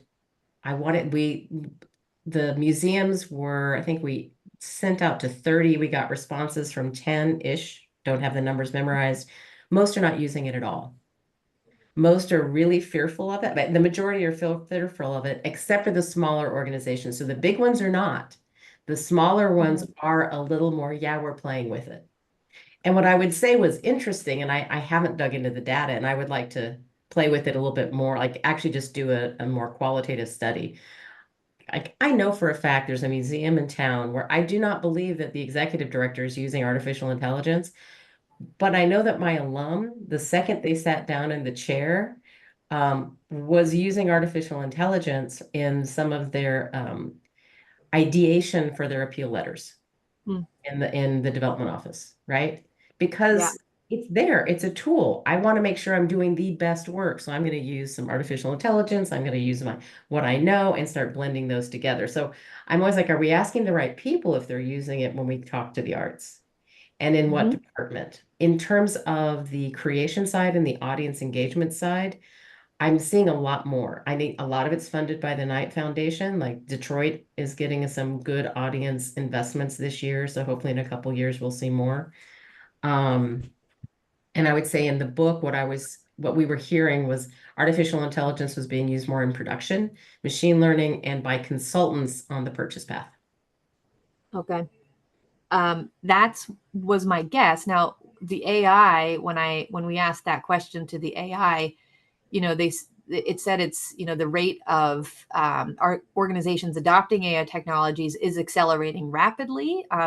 Did actually point to the Dali Museum and the Cleveland Museum of Art, however, using, of course, your source material, but that we are still really in the early stages. So smaller and mid-sized arts organizations are just beginning to dip their toes into the water. So I think very similar to what you just said, which is great. We have a great question from Eric Ashby, and a couple of thumbs up with that question is too. And this is about revenue streams. So the question is, sorry, it's kind of bouncing around on me here, is how do you think there's a potential for arts organizations to develop new revenue streams with AI at low overhead costs once initial startup costs are funded? Yes, and I'd say there's sort of a hovering no in the background. So I think that artificial intelligence could immediately bump up our relationships with our audiences. And I'm going to say that, and I can say this as somebody who's sort of working on the outside looking in. We don't use our automation. We don't use our segmentation, like things that we've been talking about in marketing for 20 years. We don't do that very well still. And so if we just started segmenting and using our data to have more authentic social media or email communications with segmented markets, it would be an improvement. In addition to that, when you take a big investment, say the Knight Foundation is investing, right, in some intensive investments, you're going to get the pop speed. You'll get that peak of, ooh, something new and shiny, and then it will drop down. But I think because the new and shiny has now been proven to have that emotional entanglement, I don't think it's going to drop as much as what we see when we look at data for I built a new building, right? Which also has that. So I think that that's going to that emotional entanglement and meaning making will help maintain relationships. The but that I said, it's a yes and there's a but in there, is if you look at the Cleveland Museum of Art, they are investing more and more in the tech side because they've found how useful it is. Like they're doing more exhibits that have VR enhancements and other enhancements. They're not taking away the art, they're enhancing it. But they have to you have to renew it. So that one investment of, I want to say it was $100 million to set up Gallery One and Art Lens, you're going to have to probably do that in 5 years. It's sort of like, I think of AI as the early days of websites and sort of databases, in that, yeah, it's only as good as the data, and I'm going to have to renew it and refresh things more often than I necessarily am going to get funding for. So we have another chat, which is actually something that the AI mentioned when we asked the same question as well, which is, what about funding and the budget for all of this, right? Have we sort of skipped this over? And when we asked the AI the same questions, it talked about internalizing or thinking about the AI as not a one-off gimmick, but something that should be built into an institutional culture, in-house AI capabilities and cultures of innovation, and that this requires a huge upfront investment. But the AI is telling us at least that this is going to really pay off in the long run. I think the AI is right. I think the AI sounds just like the people who tried to sell me CRM systems. You're going to be able to have fewer staff and it's going to be great. You'd have to train staff to use it. You still have to have a human running it.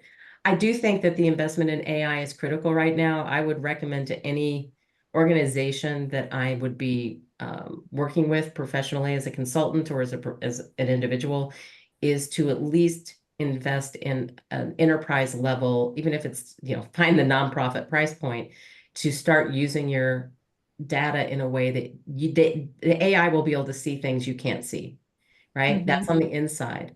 And that start building intentional practices of, how do I help my staff learn how to use the AI to do what I think Doug was saying earlier, like that daily productivity. It can be used to lift your productivity, but you have to invest in the right AI that doesn't have hallucinations, that has integral and integrity in its data. So. And I have one more question, and it's such an awesome one, and I'm going to ask you to answer it again, and we have an answer from the AI. But this is, do you have a sense of how artists might feel about deepfakes if it gives us an opportunity for audiences to create an arc of engagement versus a single interaction? Also asked to share the link to the Cleveland Museum study, but we'll do that later. And so what do you think? I don't know what the chatbot said, because it's an interesting one. My blunt answer is going to be, I think it's going to depend on the artist. Yeah. So the chatbot says, as an artist myself, I have mixed feelings about the use of deepfakes and AI-generated content in audience engagement. On the one hand, I absolutely see the power of these tools to create compelling interactive experiences that allow audiences to engage with artists in novel ways. If done with the consent and involvement of the artist or their estate, these experiences could be exciting. However, many artists understandably feel uncomfortable with their likeness and work being synthetically replicated, especially if they don't have control. There are valid concerns, obviously, about authenticity. So the key here, the AI says, is artist agency, consent, and transparency, and being used responsibly. What's your comment there? I like the ending. I think the compensation for the artist needs to be built into some of those answers. And then the AI is going to want to get paid because the AI thinks it's an artist. So now I'm a little confused. What do we pay AIs with? But I would say that it's an interesting point, and I do think I think about the beginning with music, particularly with AI, and anybody in the room help me, because I want to say was it Miley Cyrus who said, yeah, use my, or was it, I'm blanking on who it was. It's a pop singer. And she's like, yeah, AI, just have fun. Like, go with it. You can use all of my stuff. And then you had other people saying, don't touch me and I'm going to sue you if you use anything, right? Yeah. So I think you're going to have to partner with artists if you're going to do that, and figure out compensation levels. If, let's say, I have a living artist who's within copyright and I'm using their materials or an estate, and I would need to say I would like to build a deep fake model off of this for my audiences to play with, how can I compensate you? And we're gonna have to figure that out, or have the AI figure that out for us along the way. So, to clarify, you basically agreed with much of what the AI said. But to clarify, we used your transcript as source material when we asked the AI these questions. So we are seeing the AI almost replicate, right, your thought process. So in that sense, the AI has done pretty well. It has. It listens really well. I think I'm gonna put in a chat bot that's a student. There you go. There you go. That's right.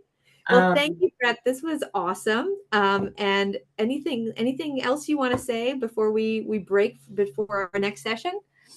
I would say, Maya, be curious, have fun, and be mindful. My best person in my life, I depend on. She reads every single word that's in a privacy statement. And I'd say, know what you're playing with. Just when you're playing with it, have fun, but be mindful. It's a relationship, and it's an intimate one. So yeah. Absolutely. Great. Well, thank you, Brett. It was such a pleasure having you speak in the virtual world, and I'm sure all of us really, really appreciated it given the chats. And we will take a break until 1:45 when our next session starts. Thanks, everyone. And reach out if anybody wants to have a direct dialogue. Bye. Great.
All right, we're going to get started.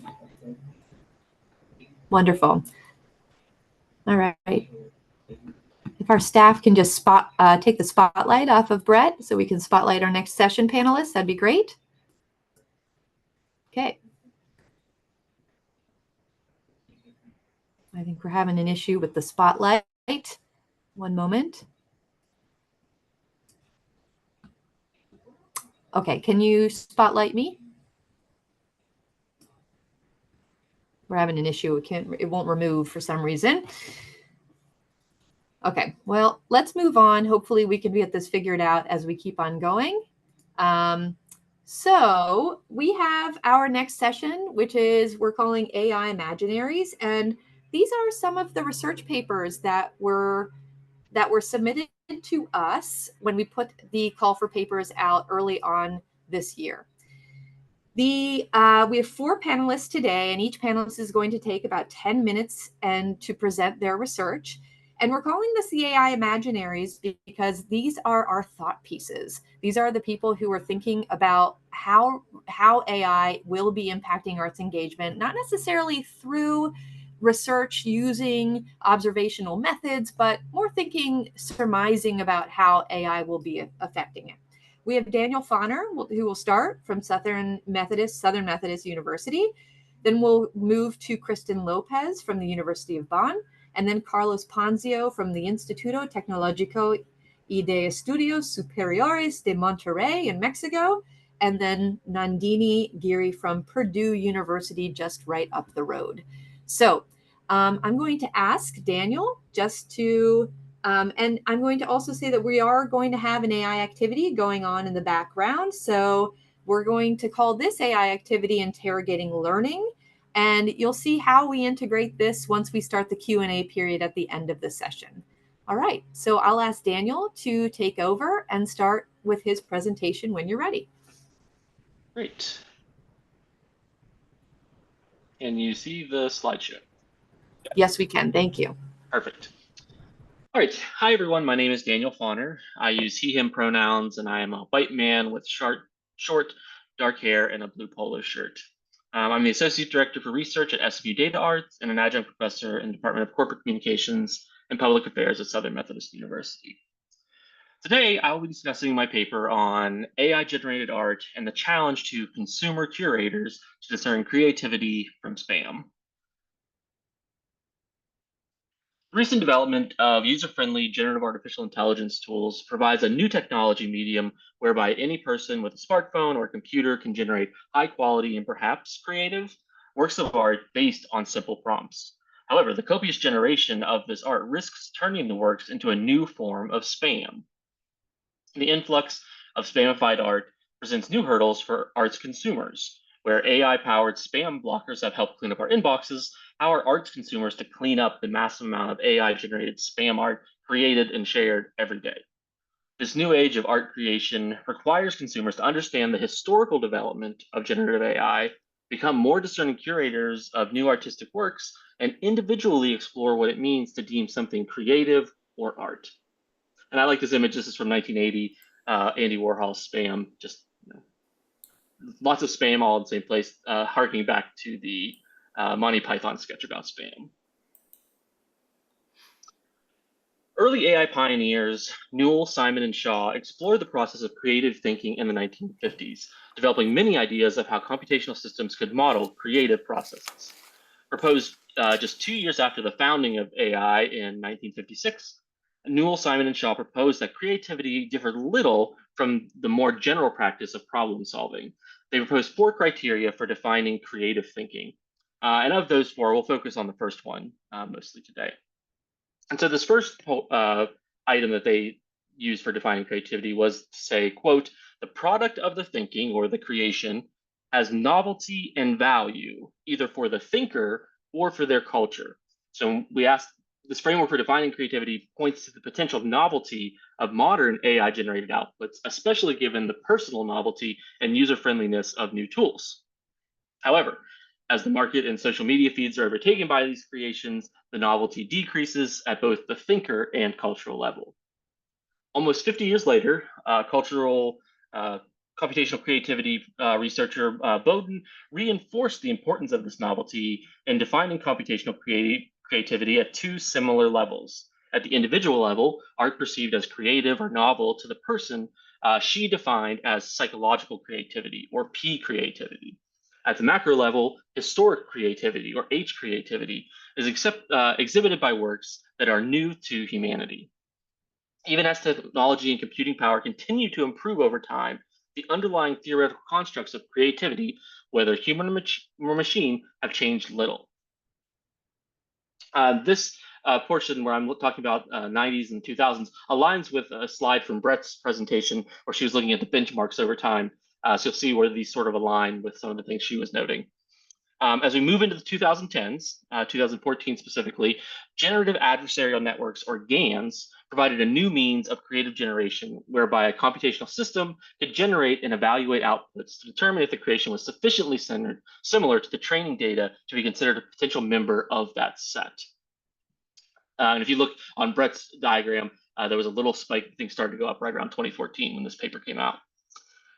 Newell, Simon, and Shaw were unable to create such a system in the 1950s, but proposed a similar premise as a computational means of creative thinking, stating, quote, "We can analyze the problem-solving processes into those that determine the order in which the potential solutions should be explored, solution generators, and those that determine whether a proposed solution is in fact a solution, solution verifiers."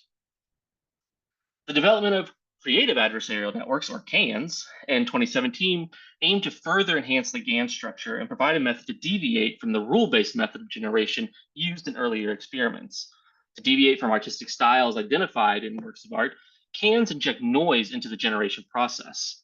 The injection creates deviation in the image, perhaps, style, to create novel outputs, as we were talking about earlier, novelty, not possible under the typical GAN structures. In this manner, what are seen as flashes of inspiration and boundary-pushing artistic creations are perhaps simply representations of random noise injections into computational systems. Current generative AI systems take computational creativity a step further using a model architecture known as a transformer. And this was something that was written in a paper called "Attention is All You Need" in 2017.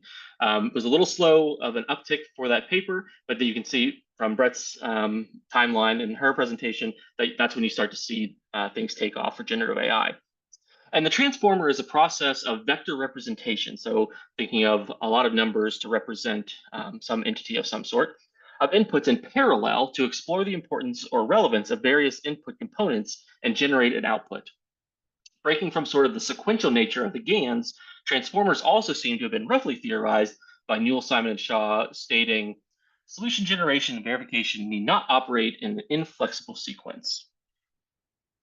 Newell, Simon, and Shaw were not necessarily prophets of current approaches to generative AI, but identifying common computational and definitional structures for creativity from the 1950s to the present perhaps reduces some of the hype and mystery that surround cultural creations and AI systems. As explored historically, generative computational processes generally rely on the mass aggregation integration of simple mechanisms or rules to predict new information, mathematically or symbolically similar to established information. Does an AI system know that it is creating a new work of art, or is it simply generating an output that is mathematically similar to other works of art? In the context of GANs and CANs, does the process of output evaluation mimic that of a human curator, or does that level of anthropomorphizing provide too much agency to the computational system? Efforts to attribute authorship to generative AI systems have brought upheaval to both the artistic and academic realms for decades.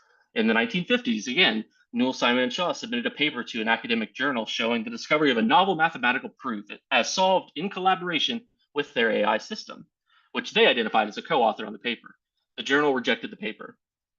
Computational creativity scholar Simon Colton and his partners have in recent years developed a creative computational system called the Painting Fool that they hope will, quote, "be taken seriously as a creative artist in its own right one day," end quote. But from the perspective of the United States Copyright Office, we have, quote, "human authorship is an essential part of a valid copyright claim," end quote. Colton theorized the difficulty of attributing creativity to computers absent a human connection in the context of creative writing, which he termed the, quote, "humanity gap," stating, Mainstream poetry is a particularly human endeavor, written by people to be read by people and often about people. Therefore, while there are exceptions, audiences expect the opportunity to connect on an intellectual and/or emotional level with a person, which is often the author. So, for the individual art curator, nay, consumer, does the embodiment of creativity matter, or can a discerning critic determine that a composition generated by AI is more creative than a lesser quality human artifact? Bowden's exploration of P versus H creativity continues to provide context. As curators of art, P creativity is perhaps valid in positively assessing new artistic works or new tools for generating or manipulating images. However, as the works grow in number and similarity, the level of P creativity diminishes, potentially rendering the AI generated content as nothing more creative than the junk email populating our inboxes every day, or spamified art. These works of art are ultimately discarded by the curator over time as irrelevant for consumption. Borrowing from a thought experiment developed by Colton, here is a painting by Piet Mondrian called Neoclassicism No. 2, and here's its backstory. The bold, sharp colors and sharp lines of this painting are hallmarks of Mondrian's approach to avant-garde art in the early 20th century. This painting proudly hangs on the wall of the State Museum in Hanover, Germany, where its owner, Sophie Lisitsky-Coopers, shared it with the German people. More importantly, this painting is not actually a real Mondrian at all, but a forgery painted by a Nazi art dealer, Karl Buchholz, after seizing and destroying the original Mondrian painting, which he deemed degenerate art, as Sophie Lisitsky-Coopers and her family fled Germany. Using a photograph the Nazis took of the painting when it was seized, Buchholz recreated the painting to sell after World War II. This is the black and white photograph of the painting. In reality, the painting was stolen by the Nazis from Sophie Lisitsky-Coopers while alone at the State Museum. It was photographed by the Nazis and subsequently sent by Buchholz to New York, never to be found again. The color image of this painting is a recreation I made of the painting using artificial intelligence based on the black and white Nazi photograph. The three preceding descriptions of a single, unchanging painting capture the difficulty in assessing the creativity, specifically H creativity, of a work of art as the creation story and provenance of the work changes or disappears entirely. Can creativity exist in a vacuum focused solely on creative outputs? Or does that mode of creation, AI versus human, impact the ultimate humanity of the work? In conclusion, given the underlying computational processes and the philosophical constructs underpinning creativity, can generative AI models create new works of art deemed creative and valuable to consumers and perhaps the broader artistic canon? Yes, but the ease of computational generation and shifting nature of the humanity gap has inundated consumers with repetition that can ultimately negate creativity at the personal, psychological level. It is at this point art consumers must be curators, weeding out the spam filling up their art appreciation inboxes only to make space for the new AI-generated art, perhaps poised to become redundant as quickly as the spamified art before it. Thank you. Thank you, Daniel. All right, we're going to hold off doing Q&A until after all 4 papers. So I'm going to move over to our next paper presenter, Kristen Lopez from the University of Bonn. And Kristen, whenever you're ready.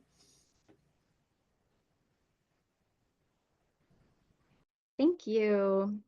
I'm going to go ahead and share my screen.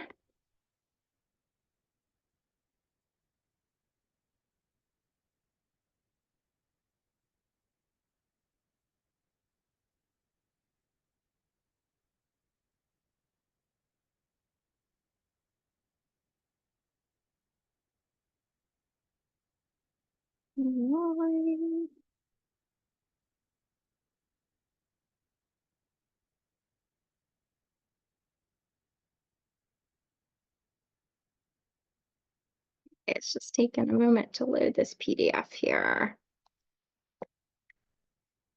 Here we go. Can everybody see the presentation right now? Yeah, we can see it. Excellent. Okay, thank you. So my speculative paper adopts an interdisciplinary perspective to analyze the potential of apps and community platforms within the arts and cultural sector, and also how these apps have influenced my own research methods. I hope to show how AI and machine learning can augment existing platforms, facilitating access and active participation in arts and cultural life. To illustrate this, I will consider how the popular iNaturalist app supports community, cohesion, and sustainability, and how a similar framework could function in an arts and cultural context. The organization describes itself as mainly an online social network of people sharing biodiversity information to help each other learn about nature, a crowdsourced species identification system, and an organism occurrence recording tool. Utilizing computer vision algorithms to process over 120 million user-generated observations, iNaturalist now recognizes some 70,000 types of organisms. The platform embraces a participatory science perspective, encouraging members to engage with the app not as users or consumers, but citizen scientists. These citizen scientists can upload their photographs to record observations, get help identifying a species, and collaborate with other members to create research quality data, which has already been used in thousands of academic studies. My dissertation research considers how welfare policy and the focus on art-social change influences the accessibility of arts and culture in a cross-national comparative study.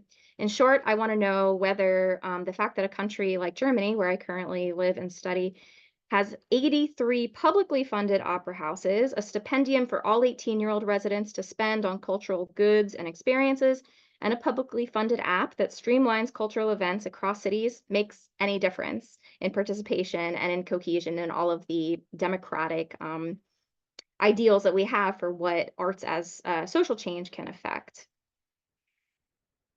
Since moving to Cologne in 2022, a bustling, diverse metropolis with a thriving cultural scene, I personally have visited less than 10 museums or visual arts exhibits, attended 1 rock concert, and 0 theatrical, dance, or orchestral performances outside of the ones put on at my children's schools. I am, like many before me, living my own research questions. What I do have to show for myself, besides slow progress on my academic work and 2 kids who are more fluent in the language than I am, is a collection of 1,346 wild and cultivated plants, a few thousand images of posters that prompted me to begin developing this app, and of near equal importance, over 5,000 Pokemon caught while exploring user-defined landmarks in this ubiquitous AI-enhanced app, Pokemon Go. In the book Braiding Sweetgrass, author, botanist, and member of the citizen Potawatomi Nation, Robin Wall Kimmerer explains a constellation of teachings known as the original instructions. Rather than a list of commandments, these instructions are described as providing a social or moral orientation. Kimmerer explains, those measures for caring might not seem to fit in today's urban world, where green means an advertising slogan and not a meadow. In our case, where culture more often means the entertainment industry and not a community's creative life, I interpret these words to suggest that the work of living for educators and cultural practitioners is creating a new map. During my work as a teaching artist and a researcher, a wrinkled and weathered copy of this book, Braiding Sweetgrass, has always been close at hand. And so I hope this might help to illuminate why, in a symposium about art and AI, I'm focusing so much on plants. Innovation in mass media has made content access easier and more affordable across the board, paving the way for a structural transformation of cultural production that has resulted in an explosion of producers and this new ubiquitous role of content creator. Tools to professionally edit and manipulate text, video, and sound are now right at our fingertips. Open access to content and the means to produce it facilitates an environment where individuals are motivated to acquire new skills that enable them to engage with and respond to content in more personal ways. Researchers Sacco, Farilli, and Blesi define a conceptual framework to analyze this evolution of cultural production as it relates to economic and social value creation. Culture 1.0 is a centuries established structure of cultural patronage. To Cultural 2.0, the post-industrial prosumerist present and beyond. The audience members of Culture 1.0, who were empowered as users and creators in Culture 2.0, will then in Culture 3.0 become practitioners themselves, fulfilling the goal of active cultural participation. Obviously, this shift from Culture 2.0 to Culture 3.0 is not achievable with a few clicks and shiny new apps. Within Culture 2.0, the production of content is still firmly entrenched within the market as cultural and creative industry. Cultural 3.0, on the other hand, seeks for an expansion of this individual and societal relationship to cultural activity, where participation doesn't always require definition as either a producer or a consumer. Although the incoming generation of young professionals, myself included, can barely fathom the existence of social networking outside of LinkedIn and Facebook, the influence researcher Zuckerman emphasizes that while these platforms are used for civic purposes, they are still at the core businesses, and they're too often governed by rules that don't respect civic needs. He explains that iNaturalist, by contrast, is a model that falls into the feels more cooperative category and might serve as beneficial training in the civic participation we're missing out on when we engage less with real-life networks in our communities.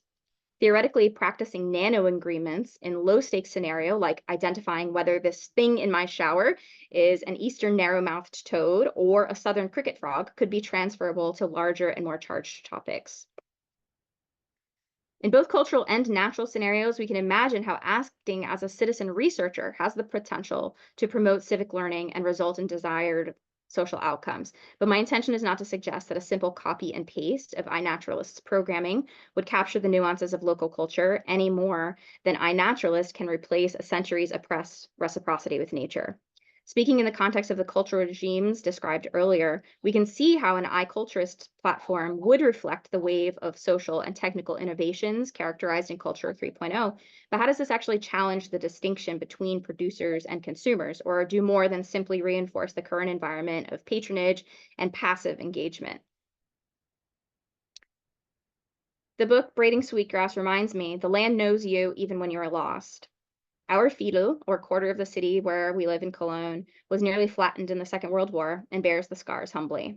Because I'm a newcomer, a non-native speaker, and have very few social connections here, I don't always have someone to ask for context when I encounter a public monument or a particularly confusing piece of graffiti. So when day after day I spun the same Pokestops around town, I didn't always know the significance of what I was scanning in the game.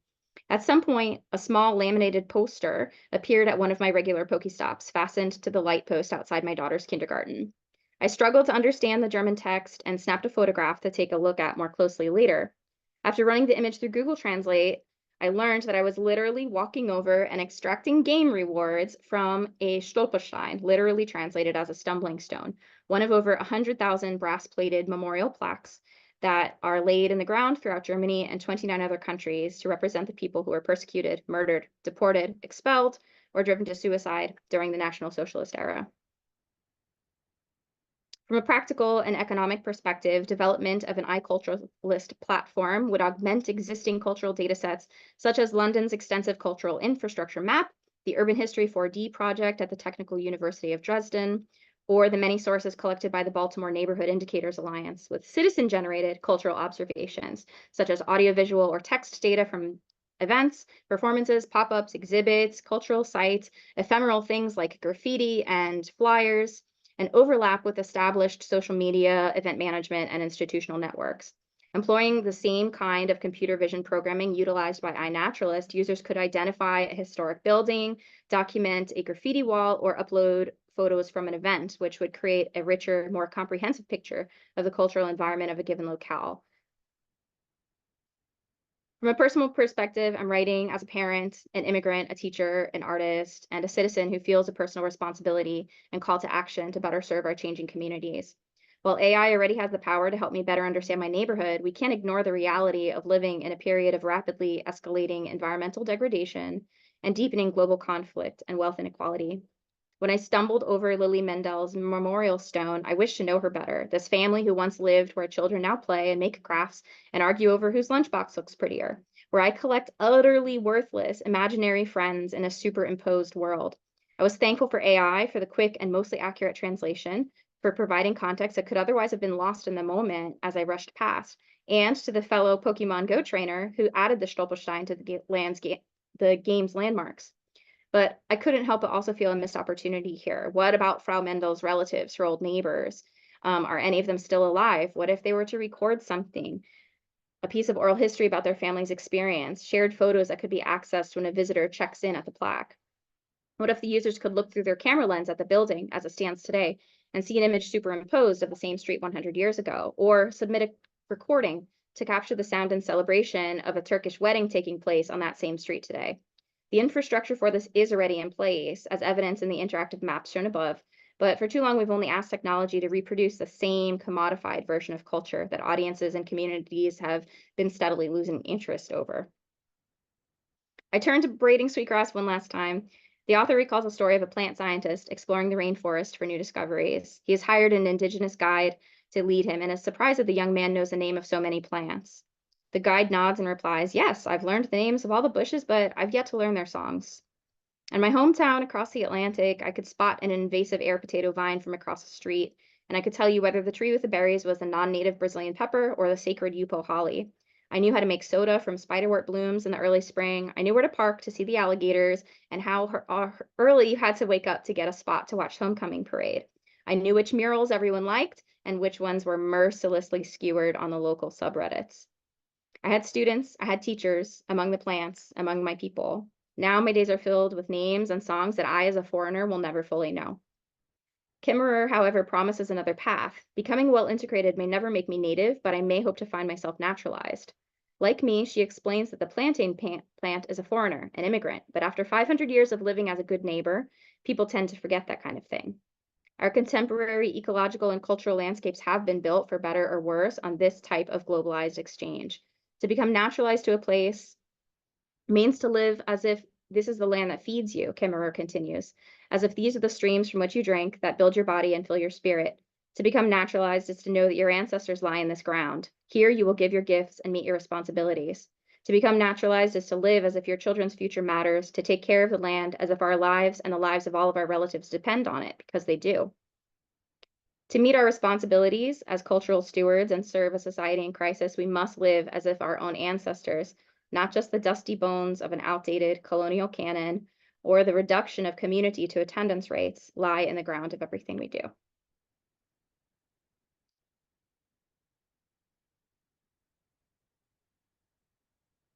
And I will be happy to share any of the links or anything like that. I can share my presentation. If you guys are interested, I will be happy to post all of the links. Great. Thank you, Kristen, so much. We're going to move to our next presenter, which is Carlos Ponzio, again from the Instituto Tecnológico y de Estudios Superiores de Monterrey. Thank you, Joanna.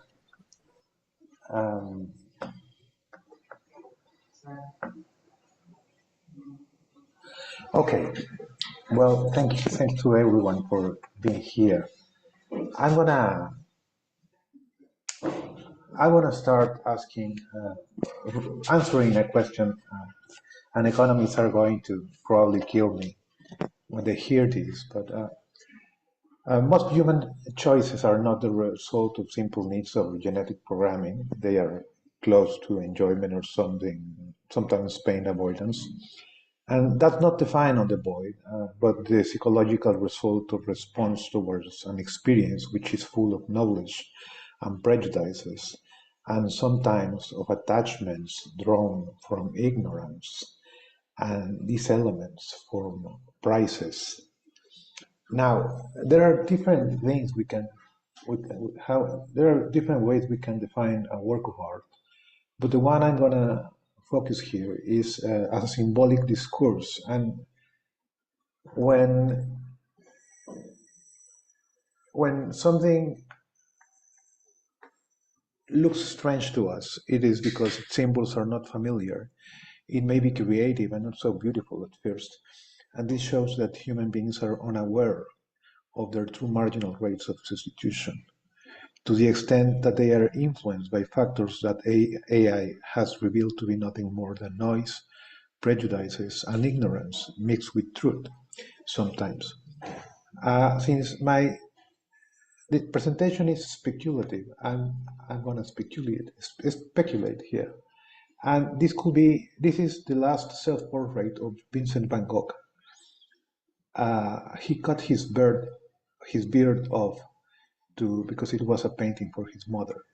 And this could be the best representation we have of the Son of God in the world of divinities. And here, the question is, how can we evaluate art? Because I believe that current markets, as the experience of Van Gogh and many other paintings have shown, current markets are not always reliable to answer the question of what constitutes good art. And the solution proposed in this essay is that decisions about which of the artificial intelligence art products should be considered as eternal art and which just a bunch of attempts with no future in markets is through expert opinions in terms of two concepts, beauty and creativity. Here, this image could be the best image we have of God in the world of divinities. And so how does this affect the world of economics? Well, to some extent, we live in a virtual economy in which prices do not reveal the true marginal rates of substitution, but a modification, a modified version of that. Now, when economists define a work of art, the hallmark is creativity. The job of the artist is to embody creativity in his work of art. In fact, I have the following citation from a recent handbook on cultural economics that says the concept of creativity seems to be at the very least a hallmark or a characteristic feature of art generally, if not necessarily a condition of artistic practice. However, creativity is more 20th century biased definition of art, because since times of the ancient Greeks to at least the 19th century, art was valued for its beauty according to the philosophers' records. And as a matter of fact, with the start of the 20th century, the fine arts experimented a tremendous break from the past on what is beautiful and creative in a work of art. Painting, literature, music, just to mention a few of the fine arts, experimented new forms, techniques, and materials to express their messages. Technical competence seems to have been sacrificed for the sake of the novel and creative, resulting in artworks difficult to comprehend for the wide public.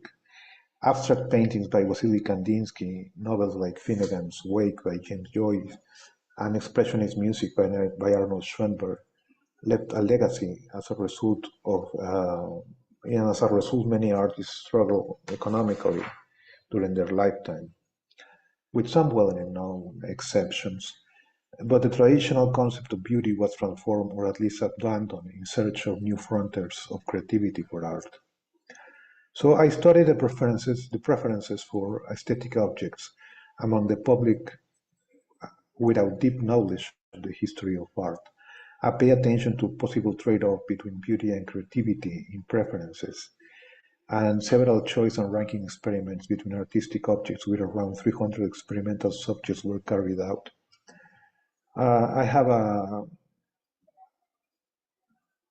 each participant graded non-expressionist and abstract paintings, mixed media on paper, according to perceived levels of beauty, creativity, complexity, novelty, interestingness, and expensiveness as perceived in them. Then each subject chose or ranked the paintings according to their preferences, and I tested the hypothesis that only the level of creativity is important in individual preference, and it is rejected in favor of a utility function that corresponds to a linear combination of beauty and creativity.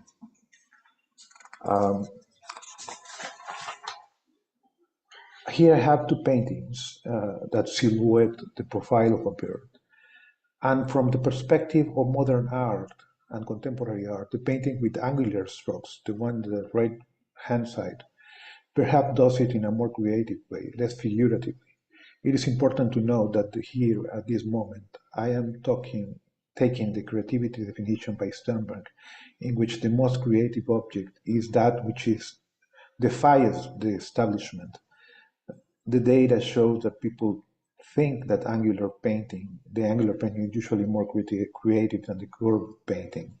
The painting of angular strokes defies the imagination by stating this is also the contour of a bird. And as in the painting of curved strokes, we have very clearly the contour of a bird. A second experiment was carried out with the individuals and they were allowed to watch 5 figurative paintings for as long as they needed. The paintings hanging at the same time in the wall, and these are the paintings 1, 2, 3, 4, and 5. They were mixed media on paper, 42 by 59 centimeters, and some experimental subjects were told that the paintings reflect the vision of artist Rafaela Hosker on different aspects of life, appreciated from the same balcony in the center of the city of Tlaxcala in Mexico, which she visited in the autumn of 2016. They were paintings about the afternoon, the night, childhood, youth, old age, and spirituality of the place. Rafaela Hosker believes that no painting requires explanation except paintings 3, which is this one, and painting 4, which is this one. She imagined painting 3 as the vision that her father should have from that balcony, when in fact he was in jail as a political prisoner in an authoritarian regime of Western Europe. She imagined painting 4 as hope when her family was waiting for the trial of her father. She saw her family watching from this balcony of Tlaxcala, and she tried to imagine the greatness of the universe in times of hopelessness. And the results, I'm going to the results of the five paintings experiment. Here I have in the first column the results for the sample that received no monetary payment and no explanation about the paintings. And beauty, creativity, interestingness, and expensiveness are all significant at the usual 5% significant level. They all have practically zero p-values, except creativity with a 0.017 p-value. Then comes complexity, novelty, and beauty. The second column of this table presents the results for a sample that received no payment, but heard the explanation about the paintings. Only beauty and creativity are significant at the 5% confidence level. Both of them have zero p-values. Then comes expensiveness, which is significant at the 6.3% level. All other variables are not significant, even at the 10% value. And the third column shows the results of a sample that received monetary compensation for their evaluations and ranking, and listen to an explanation of the paintings. Again, only two variables are significant at the 5% value: beauty with a practically zero p-value and creativity with a 0.001 p-value. None of the remaining variables is significant at the 10% significant value. Interestingness has a p-value of 10.1%, and all other variables have p-values higher than 48.4% or even closer to 70%. The results clearly show that the general public care about the beauty of the work of art, not only about the creativity, though this concept is important in the public's preference. And this is important for AI-generated works of art, because most of the time it is dominated by beauty, by what we already, by the familiar, by what we consider beauty. And so that's important to remember. And so people not only care about what they find creative, but also about what they find beautiful. Economists should study beauty and creativity from a much closer perspective. And probably 20th century modern art exploited the trade-off between beauty and creativity in people's preferences. And that's it. Thank you very much. Thank you so much, Carlos. Okay, we will move on to our last presenter, Nandini, before we move into some questions and answers.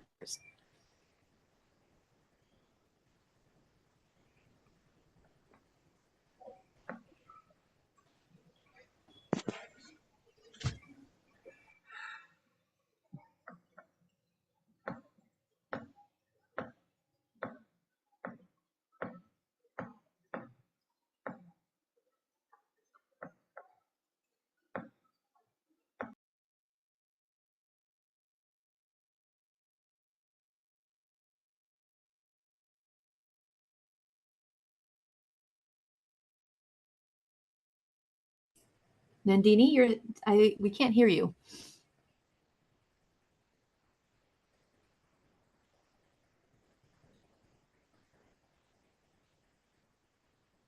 You're not muted, but we can't hear you.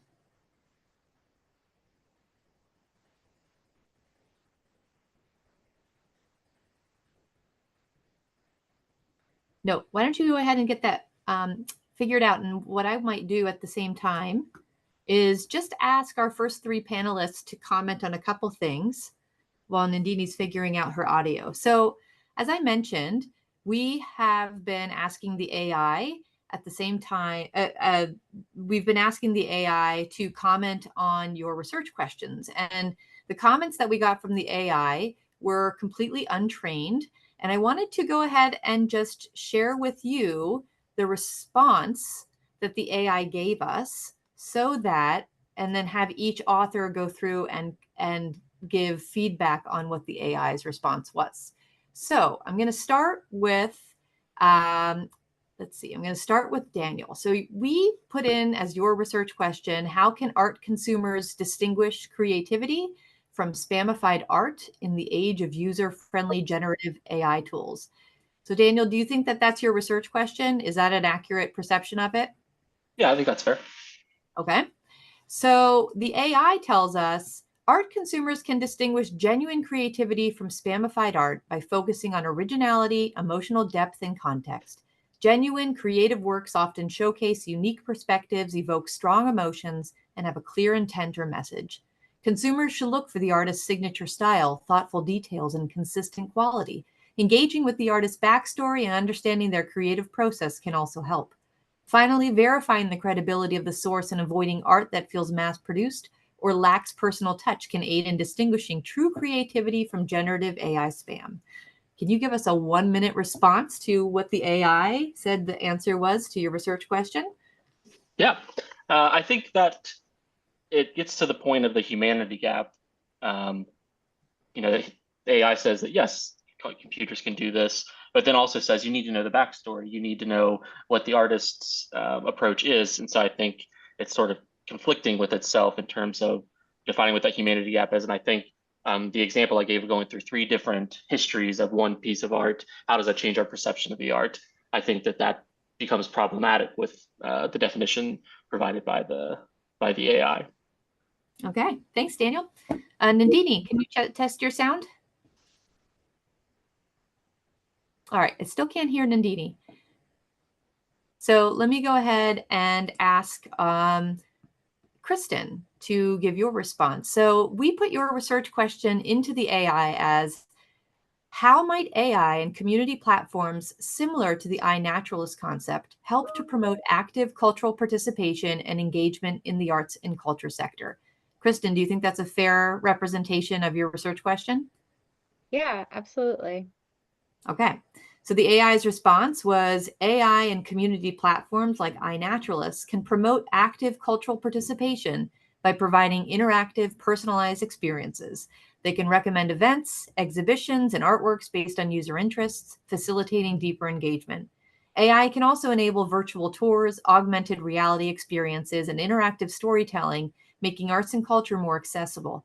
Community platforms can foster collaboration, discussions, and sharing of creative works, building a vibrant cultural community. By integrating AI, these platforms can enhance discovery, education, and participation, bridging the gap between cultural institutions and the public. Kristen, what do you think? I think that AI is speaking from this cultural 2.0 perspective that I talked about, and it's still deeply entrenched within this idea that like the cultural participation has to be as a part of a product. And actually what the what the bot I think is missing here is that there doesn't need to be a product, right? It can be participating in just the works that we do and the lives that we live and being around our neighborhoods and the stuff that we observe. And yes, the things that we make, but it's not really so much, I think, about promotion or discussing like, existing works of art inside museums or something like that. I think it's really about putting the power into the users as to have this perspective as the participants and not just audience members who are discussing works. Okay, thank you. All right, Nandini, can we hear you yet? I don't think so.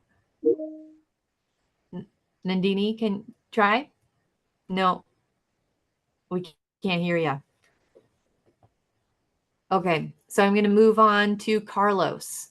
So Carlos, we put your research question into the AI as, will art markets be able to embrace and properly evaluate AI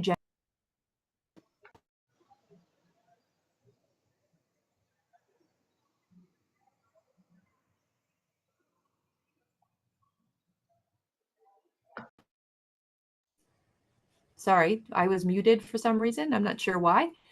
So let me say that again. Carlos, we put your research question in as, will art markets be able to embrace and properly evaluate AI-generated art or art created through AI and human intelligence collaboration? Do you think that's a fair and accurate representation of your research question? Well, I ask that question, but I don't answer that question. It's not the main question I make, but in fact I propose a way to evaluate, which is through beauty and creativity ranked by experts.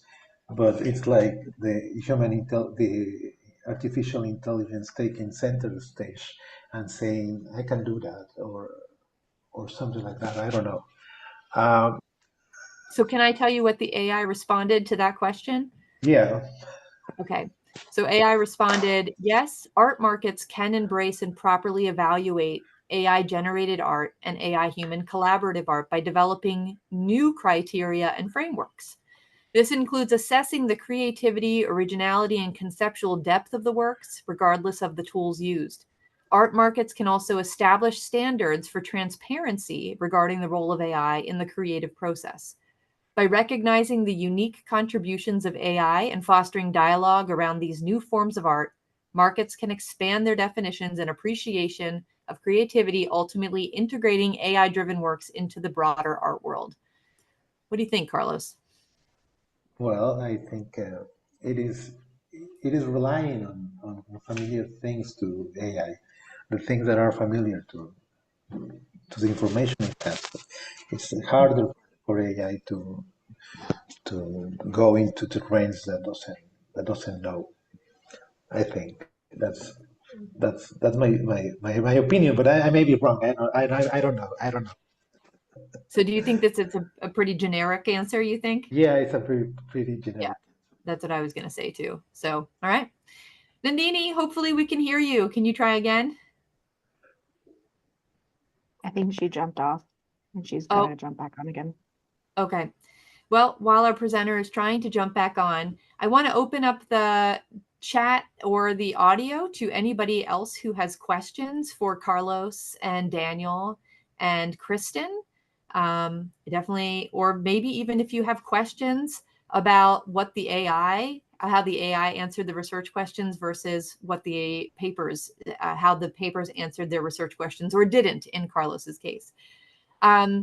So I also have a question though in the Q&A, which is which AI application are we using to generate the questions or these responses? We've been using both Claude and ChatGPT 4.0. And just depending on what kind of information we're feeding it, it seems to be a little bit different based on what AI generator we're using. So let's get the conversation started while we're waiting for Nandini. But again, if you have any questions, please just post them in the chat. So I guess what we had tried to do with this panel was we tried to give the floor over to the researchers to think about what's coming in the future. So not necessarily doing typical standard traditional research, but thinking about how we might be thinking about this field a little bit differently based on how AI is influencing research. Can one of you perhaps attempt to give feedback about how your research processes might even be changing with respect to how AI is overall influencing the field of arts and culture, the field of science, or something like that? Daniel, I might call on you.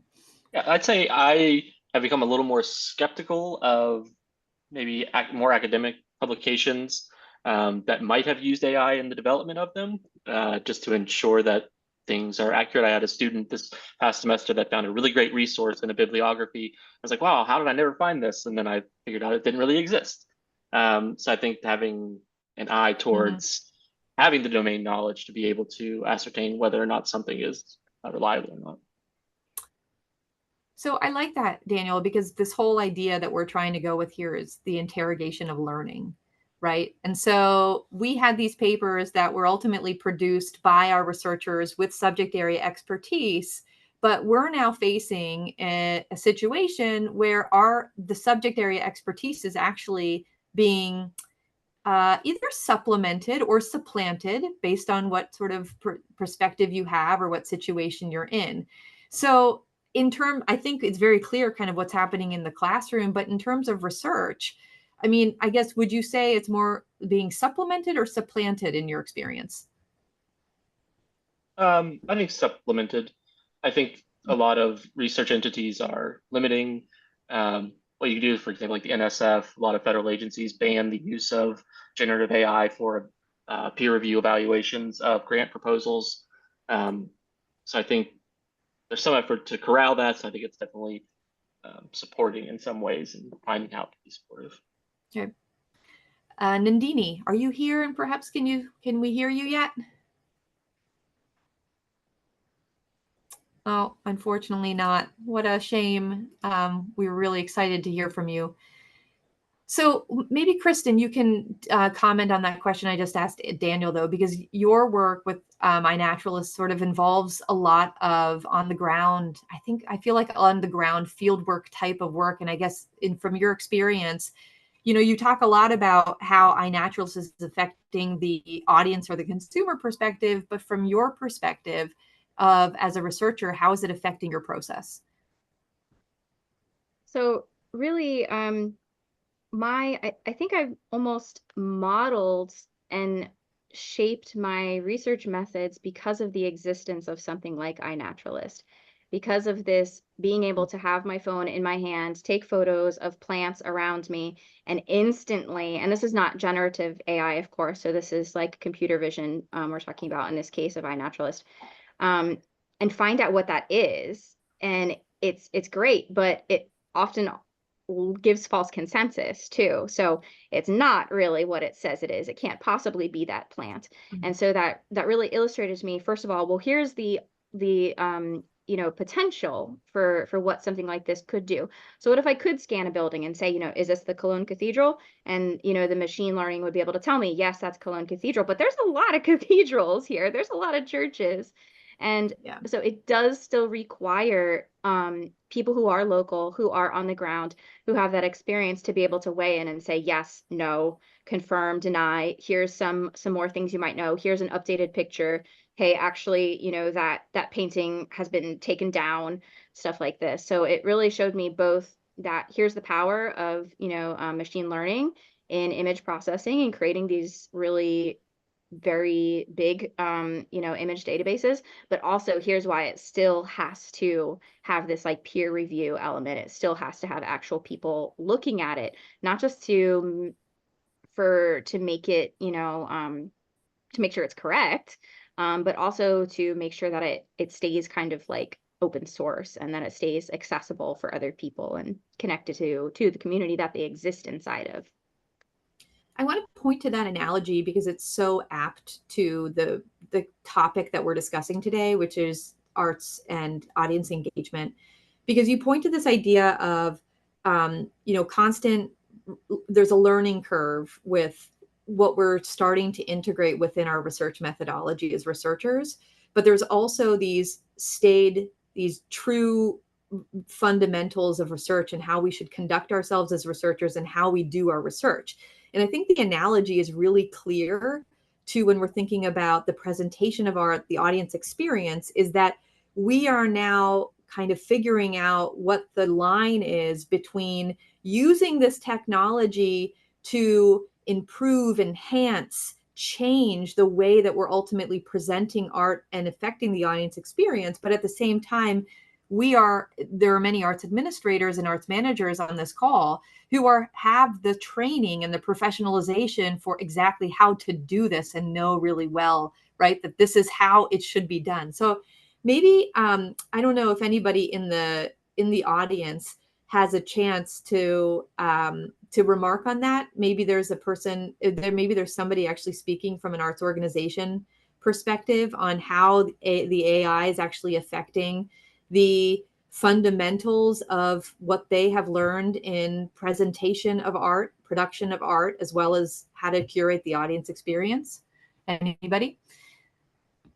Anybody can feel free to jump in. I don't know, is there anybody on who can speak from the arts organization perspective? What is technology doing to your organization, and how is that building upon or maybe even challenging the ways that you have presented art in the past? I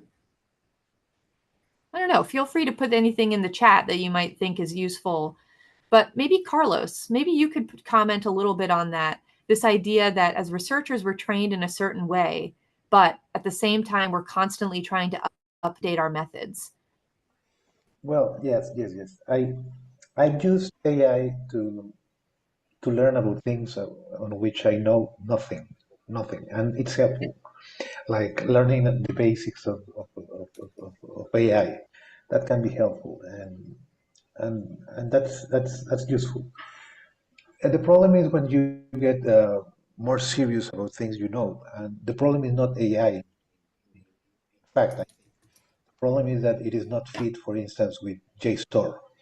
But once you have a machine that is fed with all the papers in JSTOR, you're gonna have a very different machine or a very different tool to help researchers. Because right now you can ask an academic question, and it doesn't. ChatGPT doesn't give you a reference, an academic reference. It doesn't give you an academic reference from my point, from what I understand. It sends me to a place in the website that gives an answer to my question. So once you feed that AI with JSTOR, these things are going to. I don't know if that's gonna be public someday, but that's a different question. Now, at other times when it's very helpful, I sometimes write. I sometimes write something that attempts to be literary, and I ask specific questions. I use it like Google, and it's better than Google. As an alternative to Google is much better because you can ask. I once asked. Someone once told me that the birth certificate of Antonio Vivaldi was cut from the page in the church where it remained because he was excommunicated at the end of his life. So I asked the ChatGPT about that birth certificate, and it gave me the place where it was, the exact place where it was. So I had to go there in Italy to check if that was true, and that can be helpful if in fact it is there. But sometimes you ask questions and you have this hallucination, which is the topic of the next panel. I once asked and they are tremendous. These hallucinations are tremendous, and it's like someone trying to satisfy you, even though it's a lie. To answer something, even though it involves lying to you. Well, that's my Carlos, experience. great segue. So thank you all. And I'm so sorry that we weren't able to get Nandini's audio working. But please do make sure we might be able to integrate Nandini in the symposium tomorrow. So we will see. But thank you all to our panelists. We're going to take a break for about 5 minutes until we move on to our next panel, which is a roundtable called, so aptly by Carlos, AI Hallucinations. So hold on for 5 minutes and we'll be back.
All right, here we are. Welcome back. So we are moving on to our round table, the first of the symposium, and we're calling this round table AI hallucinations. So I won't talk a lot. I'm just going to introduce our moderator for the panel, and then our moderator will do the introductions of our panelists. So very pleased to introduce Rob Townsend. Robert is Director of Humanities, Arts, and Culture Programs at the American Academy of Arts and Sciences and co-director of the Humanities Indicators Project, which I have a long experience with and love that project. So prior to the Academy, Rob spent 24 years at the American Historical Association as a Director of Research and Publications, and you're the author of one book and over 200 articles on various aspects of history and the humanities. And so obviously you are a historian. And I'm hoping that this panel will get into those much more humanistic implications of AI based on our esteemed panelists' expertise in the area. So with that, I'll just turn it over to you, Rob. Thanks so much, and thanks for having me here. So we have a fabulous panel, I think, today. This is a question the American Academy has been grappling with, and I think Joanne's brought together a fabulous collection of thinkers about the broader field and implications of technology and AI on human relations. So I'm eager to just dive right in. Our first speaker today, our first panelist is Roger Dannenberg, Professor Emeritus of Computer Science, Art, and Music at Carnegie Mellon University. He's internationally known for his research in the field of computer music, and especially for Audacity, the fabulous and widely used audio editor. Professor Dannenberg is also a trumpet player and a composer whose current work includes live music performance with artificial computer musicians, interactive media, high-level languages for sound synthesis, and automatic composition. Our second panelist will be Rachel Plotnick, an associate professor of cinema and media studies in the media school at Indiana University, and a member of IU's AI and Digital Futures team. Her research focuses on historical and cultural approaches to human-technology relationships, with a particular interest in how technologies intersect with everyday life practices. And our third speaker today is Joao Marinati, I hope I've said that right, an associate professor of law at Indiana University's Maurer School of Law. He's also affiliated with the Yale Law School Information Society Project and the Indiana University Center for IP Research. He's recently written on AI, data governance, crypto assets, and virtual reality, among other topics. So you can see we have a terrific group gathered today. I was hoping that we could go around the room in the order that I introduced you, and you could each talk a little bit about your own experiences just dealing with this AI human relations interface and how your work has fed into it or sort of adjusted your thinking about it. Roger, if you'd like to start first. Yeah, I've been building interactive computer music systems for many years, and I sort of got launched into AI and machine learning through my interest in getting machines to listen to live musicians and understand something about what they're doing. And so this is sometimes called the field of music understanding.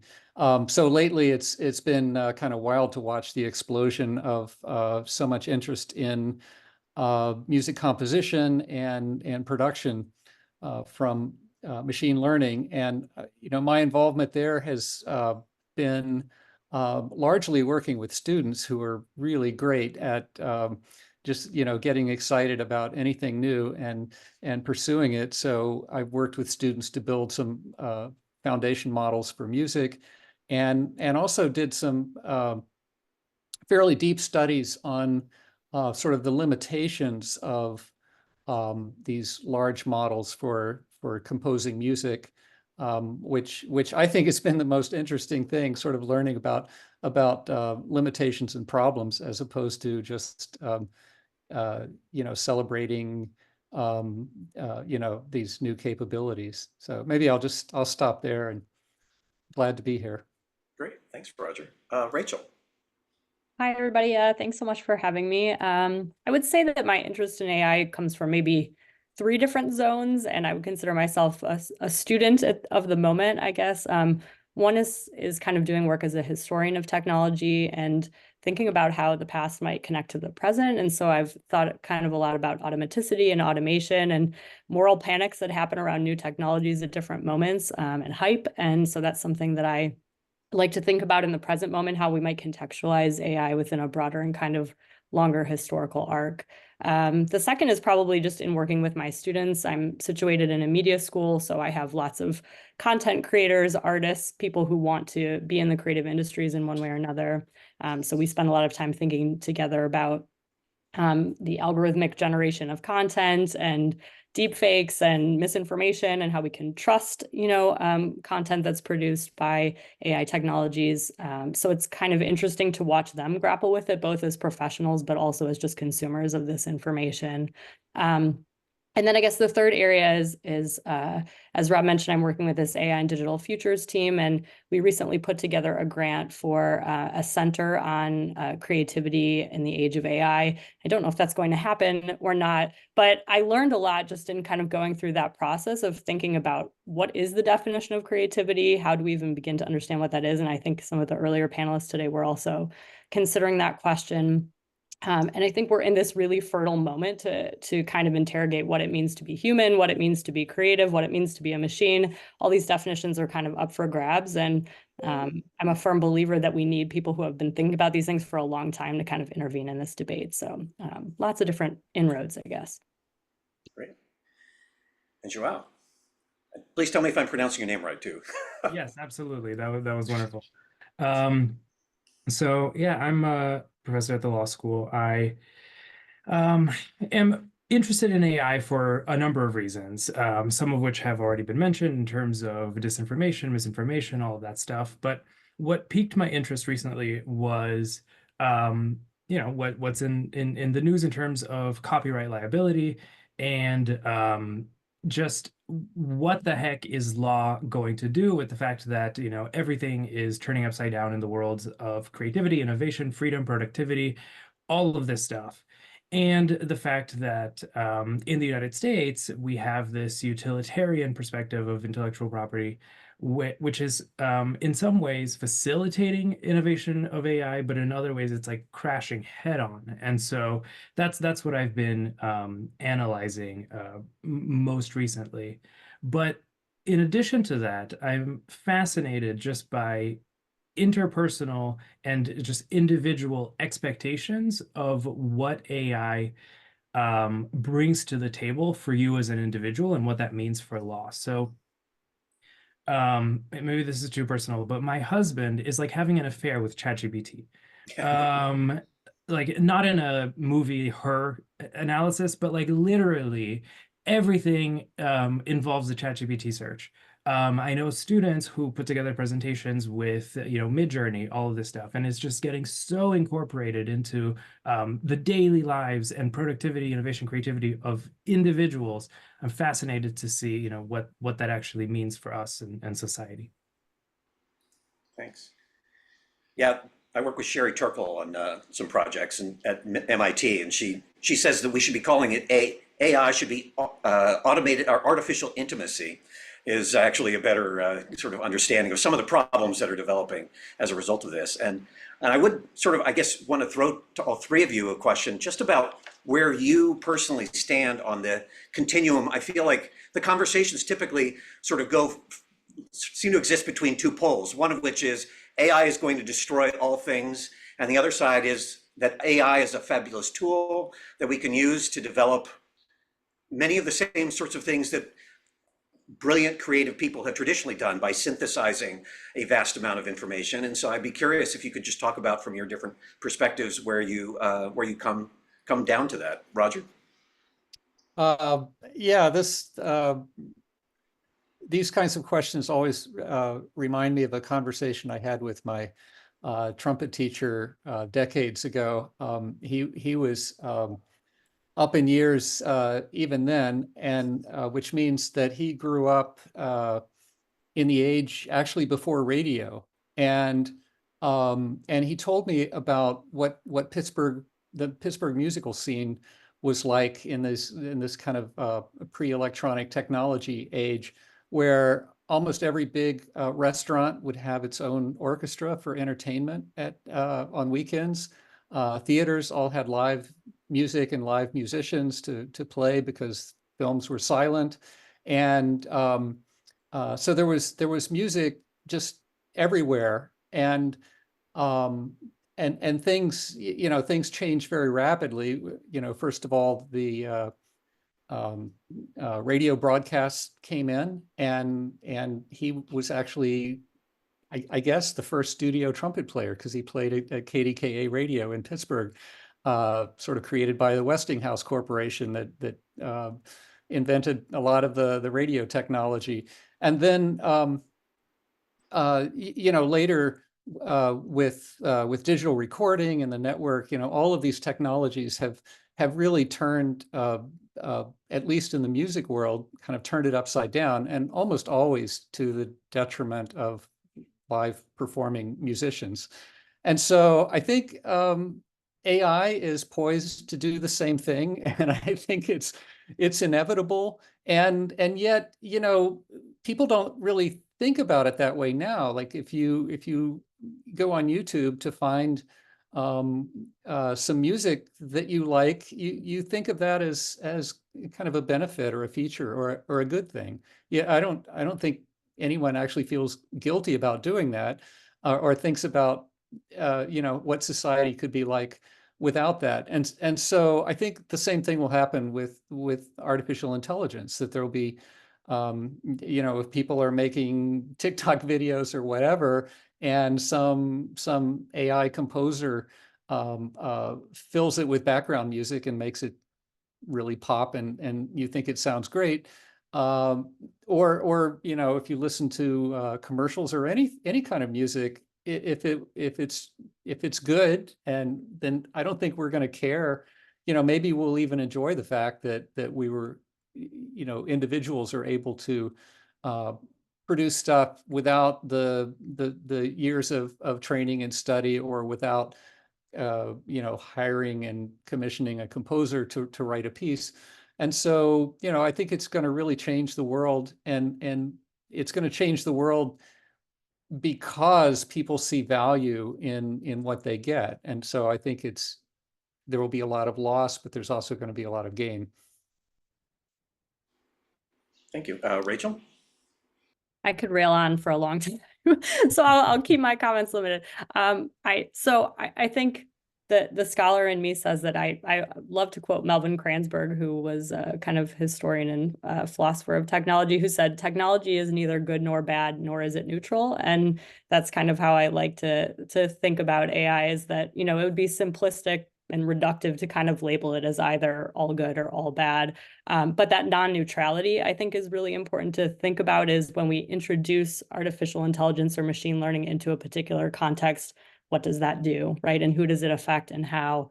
So a lot of the reading that I've been doing in recent years has focused a lot on these questions of bias, particularly around questions of race, gender, sexuality, class, and thinking about what it means to ethically source data, and also what does it mean when a lot of these tools are created by corporations that sort of like to rape and pillage other people's stuff without really with any concern for who made it or compensating them for it.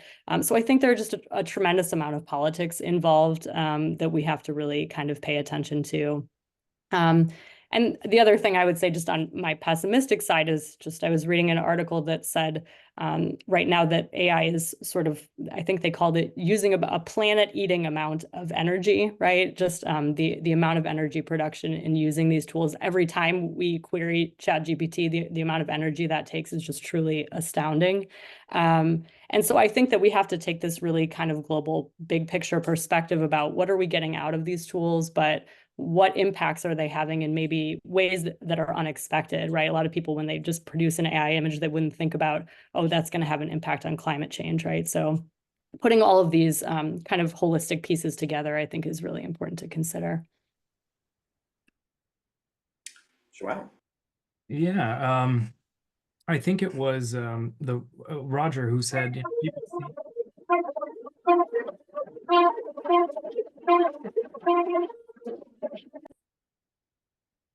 I don't think that was my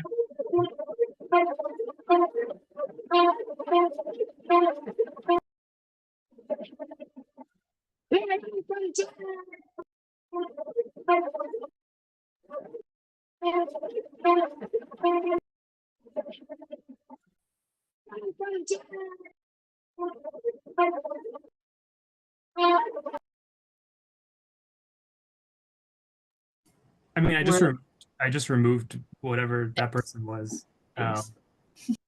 Yeah. But okay, so um, I think Roger was saying, people see value in the creation and use of all sorts of things. And I actually want to label that as freedom, as some sort of freedom where, I currently don't have the ability to create something that has, a really cool soundtrack and a really cool visual and all of this stuff. And so that is a limitation on my person. Just like with any other tool, I would love to expand my capabilities and like increase individual freedom because I see value in that. And so, I think in terms of the opportunities, I think this is going to completely change the ability of individuals to have more power in some ways. Obviously, I think this will come at a drastic change in our, art, creative, economic system. And I don't think there's any questions about that. What that will mean is still up in the air. But ultimately, from a policy perspective and like what the risks are, I think the biggest thing I see on the ground in terms of, from my perspective, from the legal and business perspective, is the fact that people see this increased power, increased freedom, and they love it and they stop asking questions. And so they stop asking questions of like, what exactly is happening? How is this happening? Whether it's generative AI or whether it's something, as critical as using AI to determine, prison sentences, something like that. We just like stop asking questions because AI is neutral, quote unquote. Obviously, it's not, or it's objective. All of these things, lawyers, judges, business people love to be able to stop asking questions. I think that is where the biggest risk lies, which is not instead of the benefits, but in addition to the benefits. And where does that sort of leave us as individuals then, in terms of our both creative expression, but also the ability to, I think, process what's being processed, if that makes sense.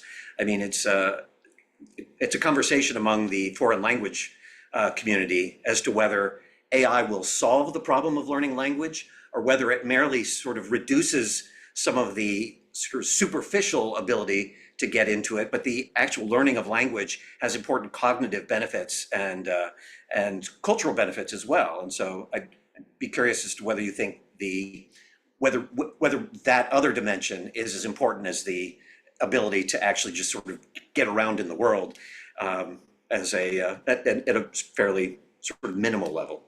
Are those important processes? Rachel, I feel like you're.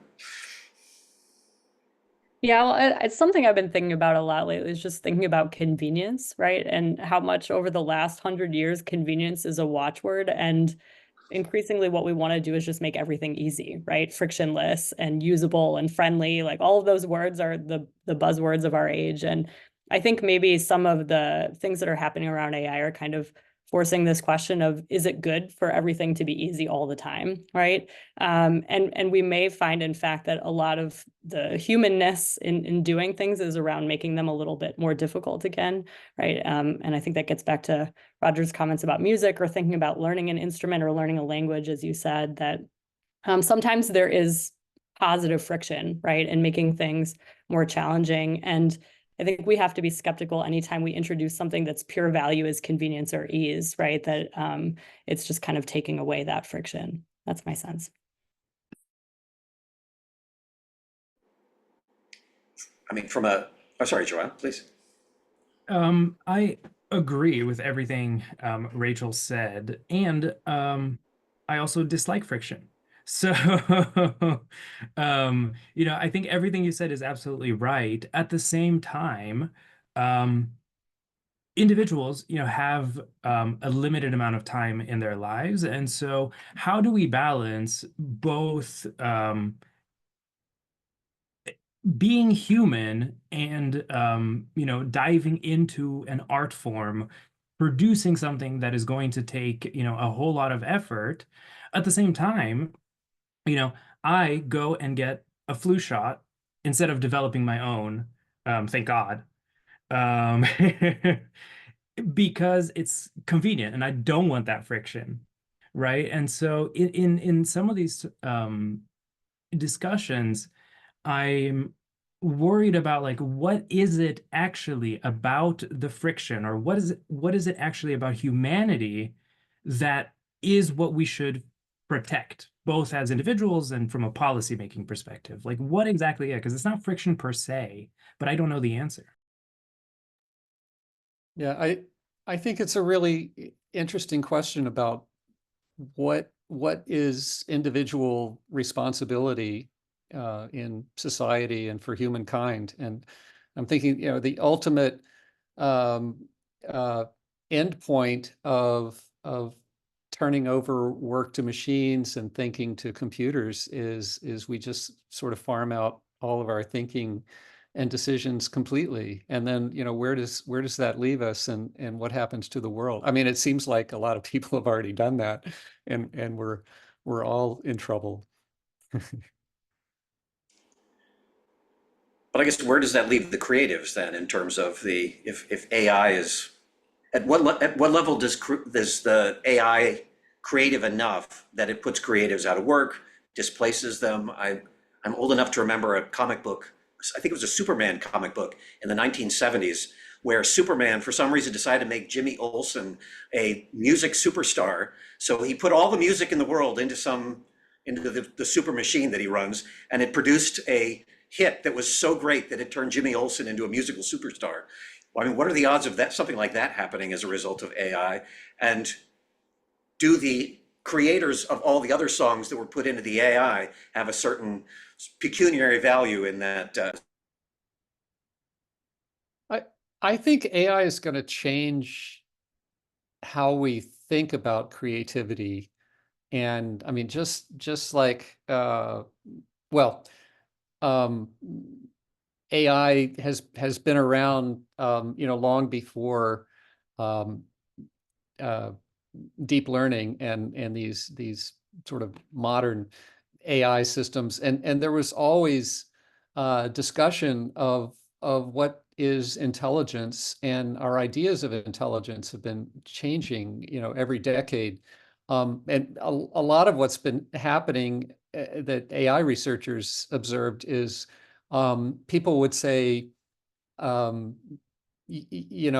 want to build intelligent systems. What's a good example? And an early one was chess. And so people spent years and decades building chess computers, and finally succeeded and did exactly what the challenge was, defeating the best human chess player, because everyone knew that would be an intelligent system. But by the time that happened, everyone's feeling had changed. They said, well, okay, if a machine with these brute force algorithms can outperform a human, then it must not have really required true intelligence. And so then the definition changes. And I think, the definition has moved a lot towards creativity. And we're about to see that objective get knocked down, or overcome that barrier. And then it will be something else. It'll be more about, I think, formulating problems and developing new, the best word I can think of is languages, which we talk about in music a lot. But new, like if machines write great novels, well, someone's going to come up with a new kind of literature that transcends novels, for which there were no examples, and at least our current technology would have no chance of producing. And so, I think it's just kind of like a changing target and a revaluation of what creativity is.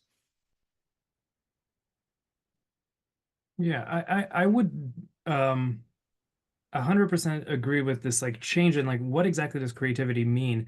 And I think right now creatives have had dual roles in society, which is one, creativity as a trade, and then creativity as an art. And obviously there's a huge overlap. And I to flesh this out and like the consequences of this, I would go back actually to AI translation. So why do we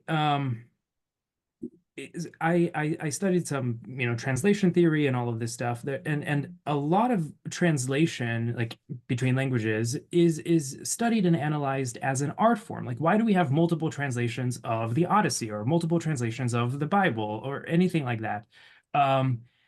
People look at it as an art form, and the translation is going to imbue it with some additional artistic nuance or anything like that.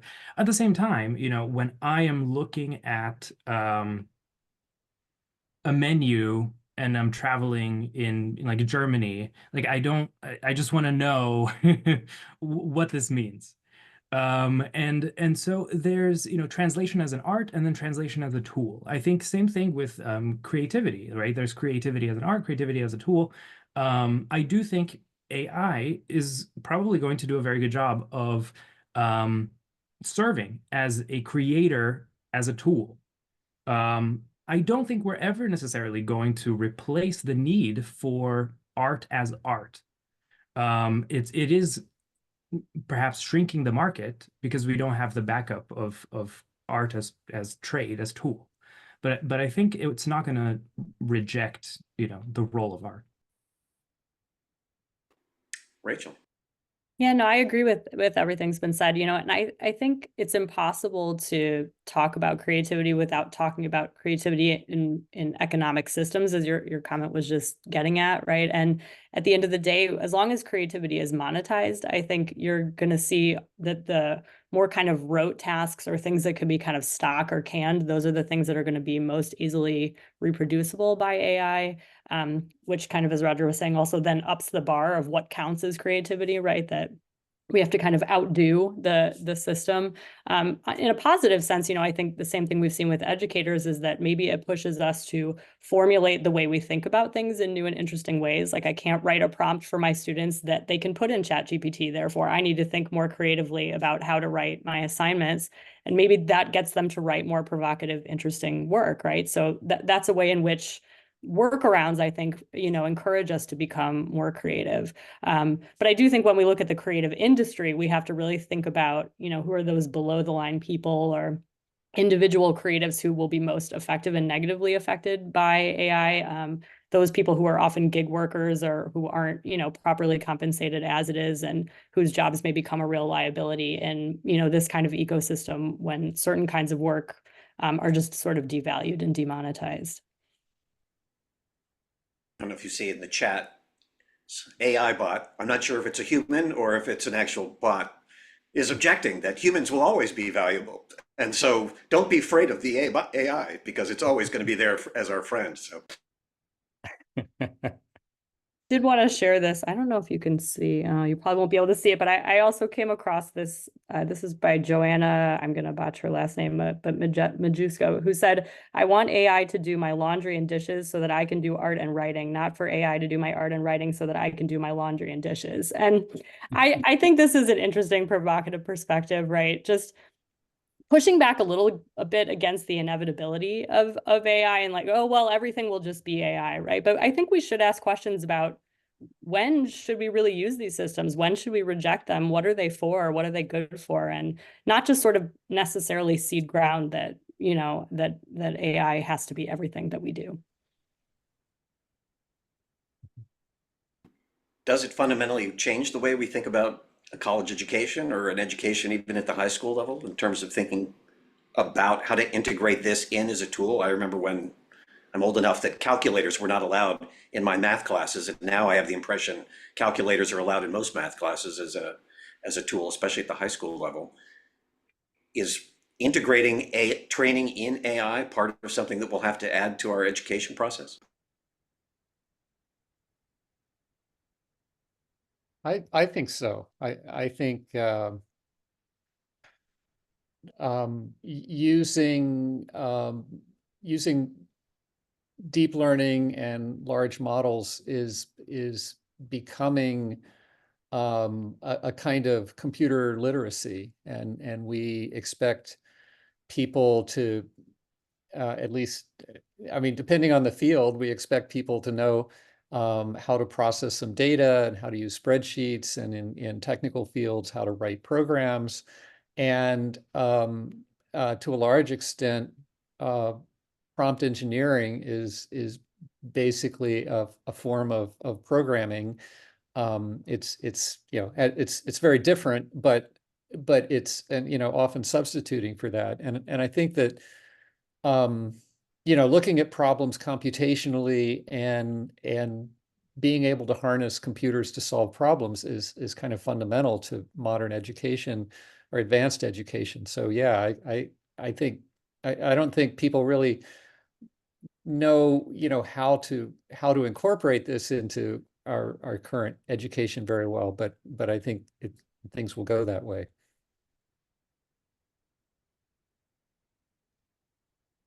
And for artists, you know, I think it's maybe a more difficult question, because you know, we've been talking about sort of the you know, art as a trade or a functional art. So if you're, you know, if you're an illustrator or designer, I mean, I don't want to I want to be careful about. I know have a lot of designer friends, and what they do is um, you know, way beyond rote work in many cases. But anyway, there is in kind of every art form, there's plenty of rote work or functional art, and so maybe, you know, maybe the future for artists is to really understand how to produce functional kind of normative art with machines, so that you as an artist can transcend that and think about creativity in a new way. I think to put, I think, you know, there's a lot of, I think, academics in the room. In some ways, you know, people say any incoming PhD student should decide whether they want a PhD, even if they'll never get a faculty job, because the stats aren't there.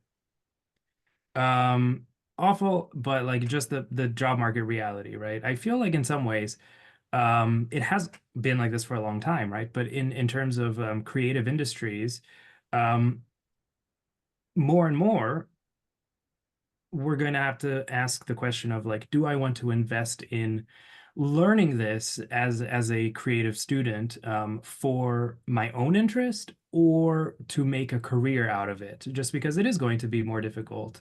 You know, I haven't sat in since the beginning, but you know, at what point do we advocate for universal basic income funded by AI companies? You know, I'm all for that.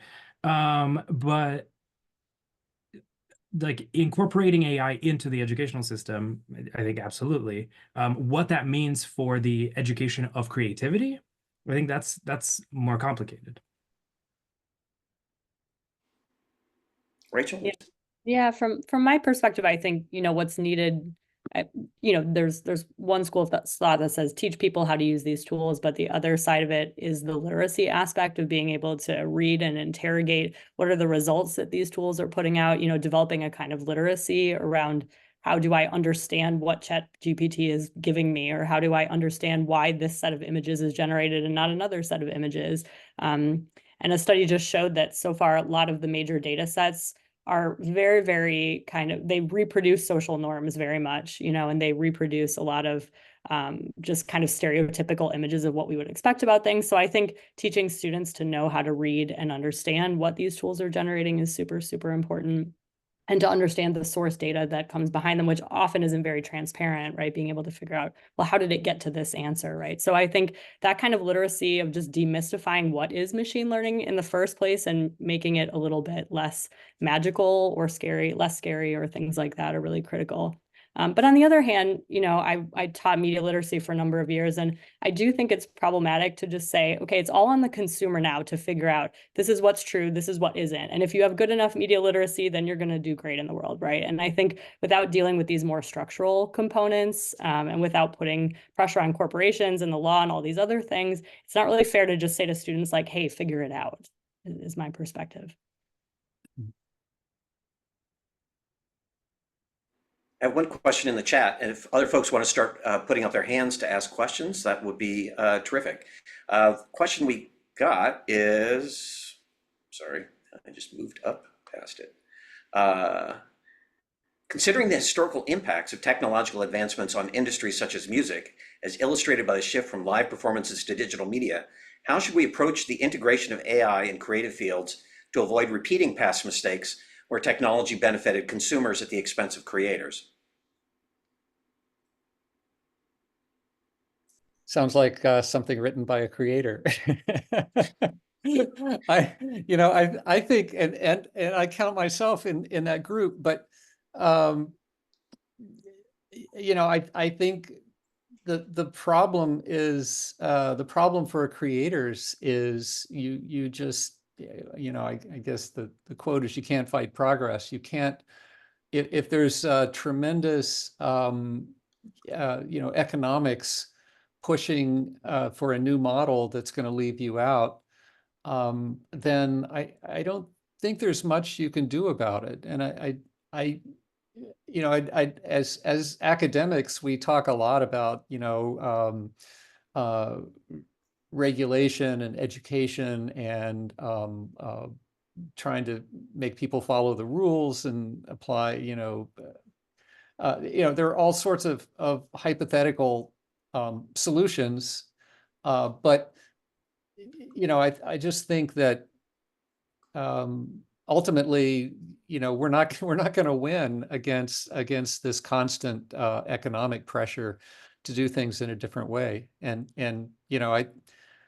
I think maybe a better solution is try to build a society that looks out for people and provides opportunities for people to change and develop and go in new directions, because sort of maintaining all jobs and all roles is just not going to work out in the long term.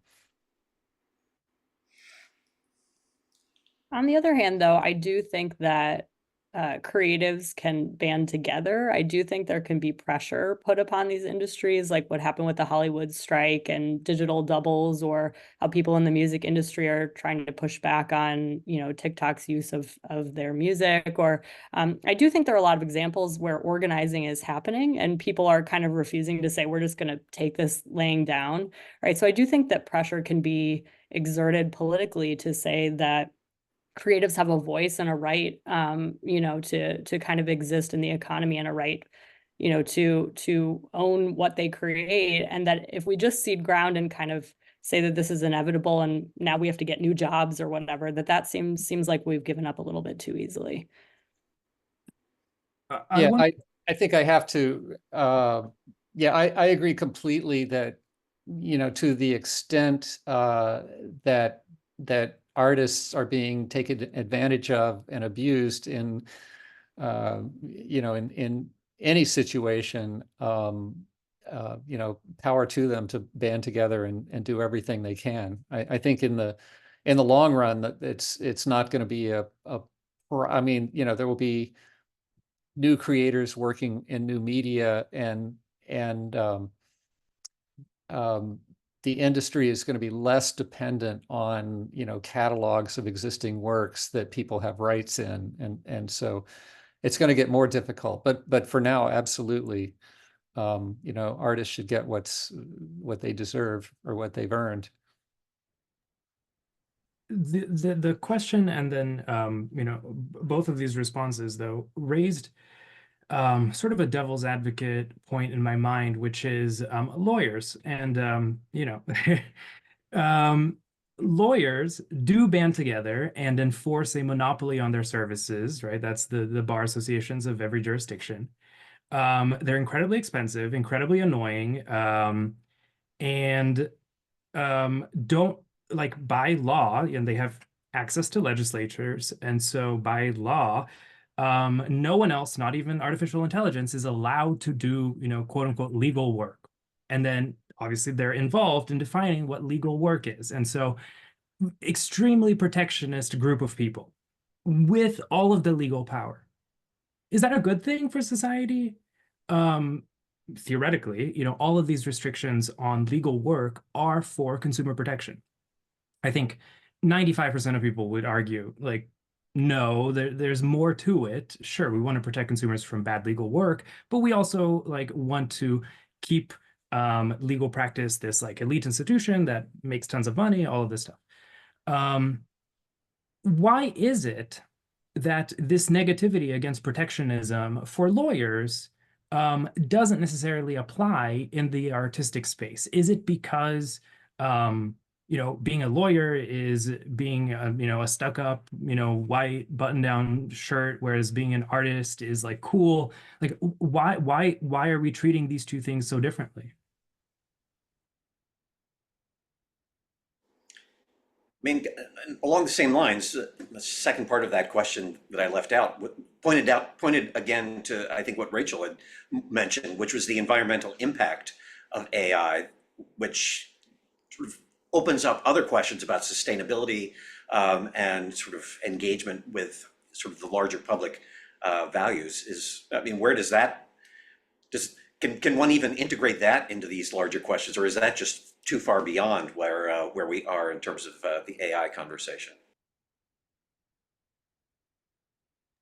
I think it's really where we have to be if we want to continue existing here, right? I think these are really, really urgent questions, and in a similar way, I think it just does get back to questions of precarity, right? And the lawyer versus the artist question has a lot to do with precarity. And typically lawyers are a privileged group of people, and most creators are not, right? Most are not Hollywood movie star type people. And the people who are defending their livelihoods are the people who are most precarious. The people who will be most affected by climate change are also the most precarious, right? And so I think that, that question of privilege comes into play, that, yeah, it's fun to implement these tools. And I don't want to say that they couldn't really solve many important problems. Like, I don't mean to just dismiss them outright.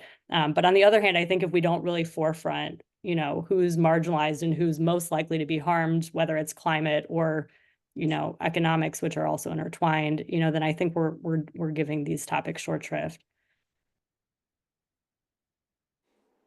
I'll call out a comment from Jonathan Kukoski, who in the chat, who pointed out that actually many of the people who will be among the first to lose their jobs as a result of AI are already in the gig economy and precarious positions, and so they'd be among the first.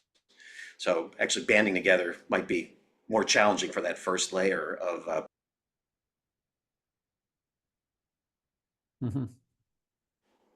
So I guess one other question that I had, and again, I'll invite people to raise their hands or to put a question in the chat.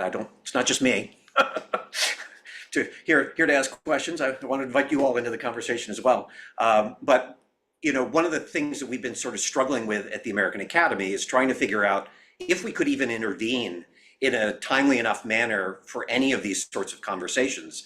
At the Academy, we mix together computer scientists and cultural people.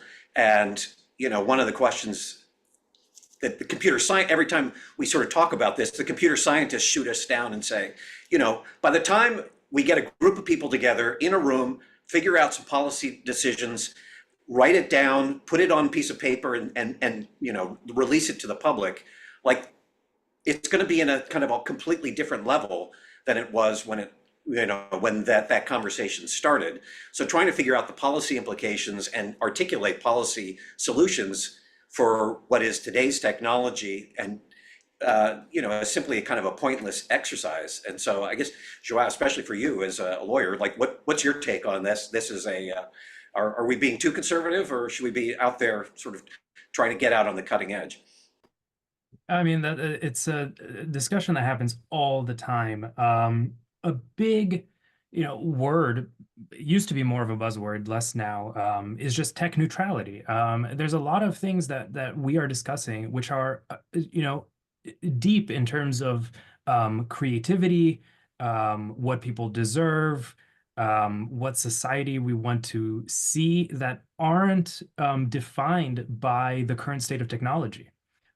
It's true that disruptive technology, does change the fabric of society, but at the same time, like, these foundational values are things that we can discuss.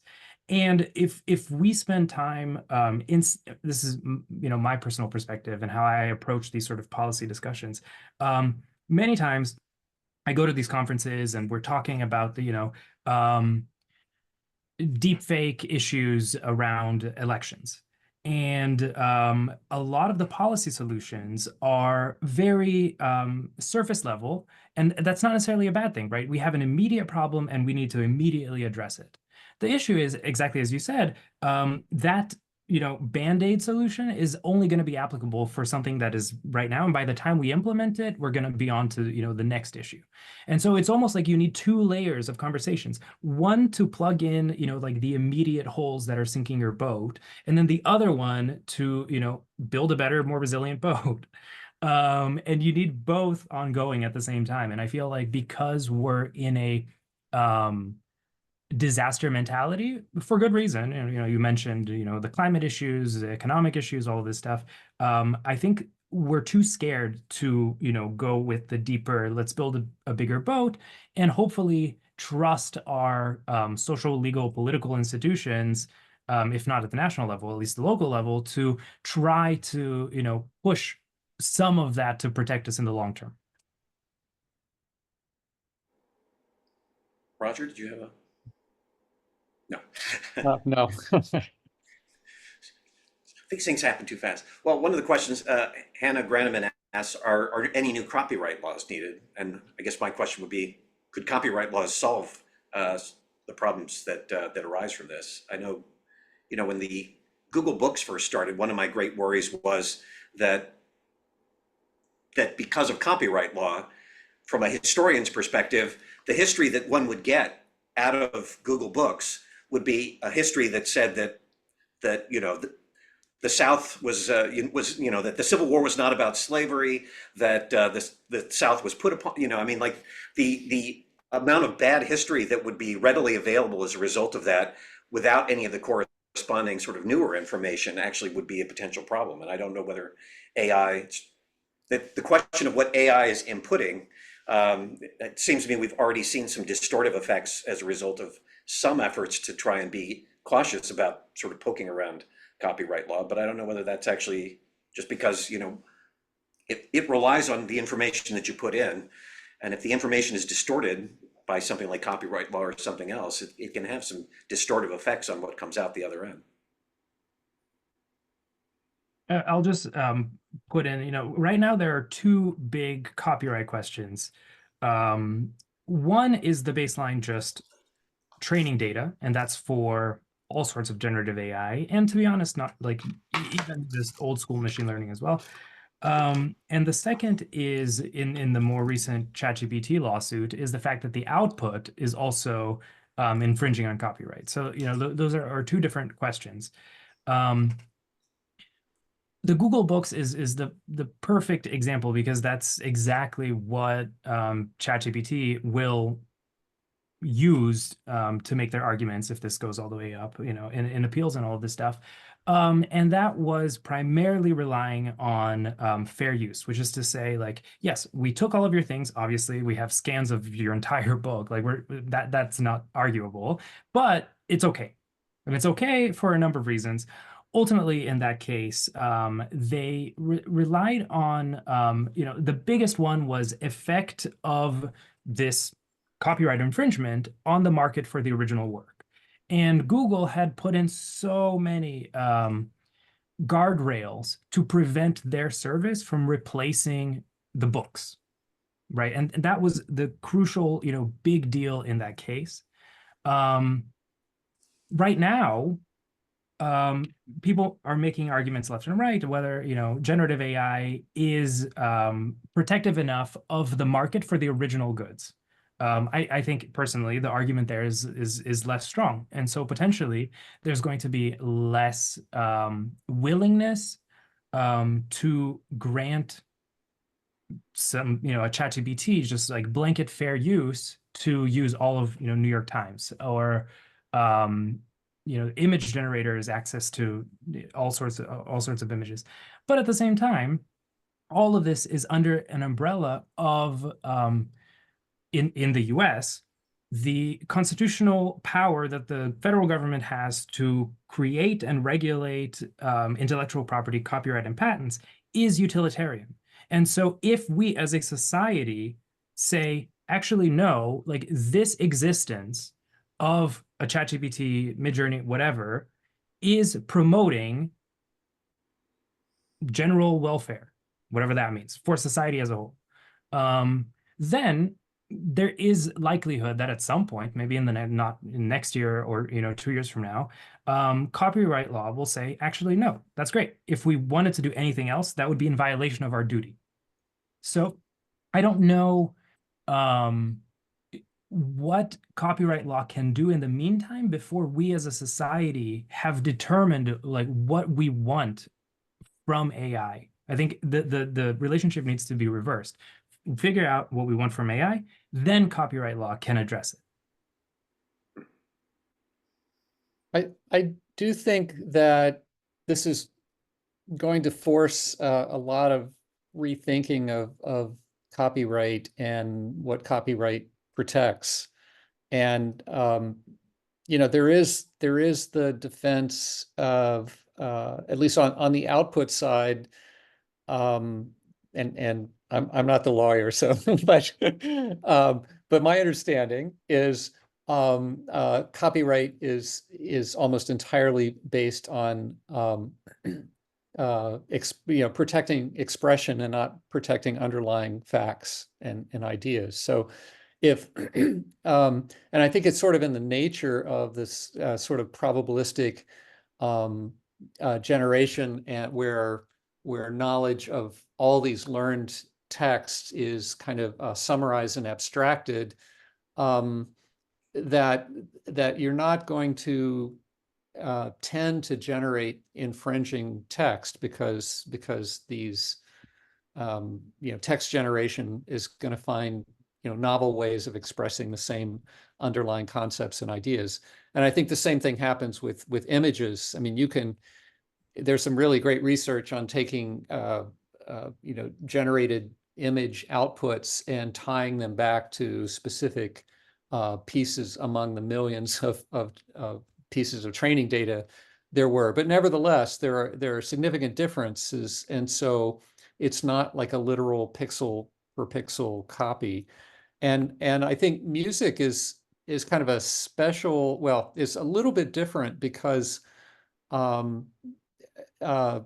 most copyright in music, as I understand it, is based specifically on notes, pitch and rhythm sequences, where almost everything else is abstracted out. And so the amount of in music, I guess I think of those as sort of analogous to facts or basic information and not expression. And so the probability that machines, that music is going to be plagiarized when all you have to do is repeat a easily memorized sequence of 8 notes or so, then that's going to tend to create many more copyright violations in music generation systems than maybe in others.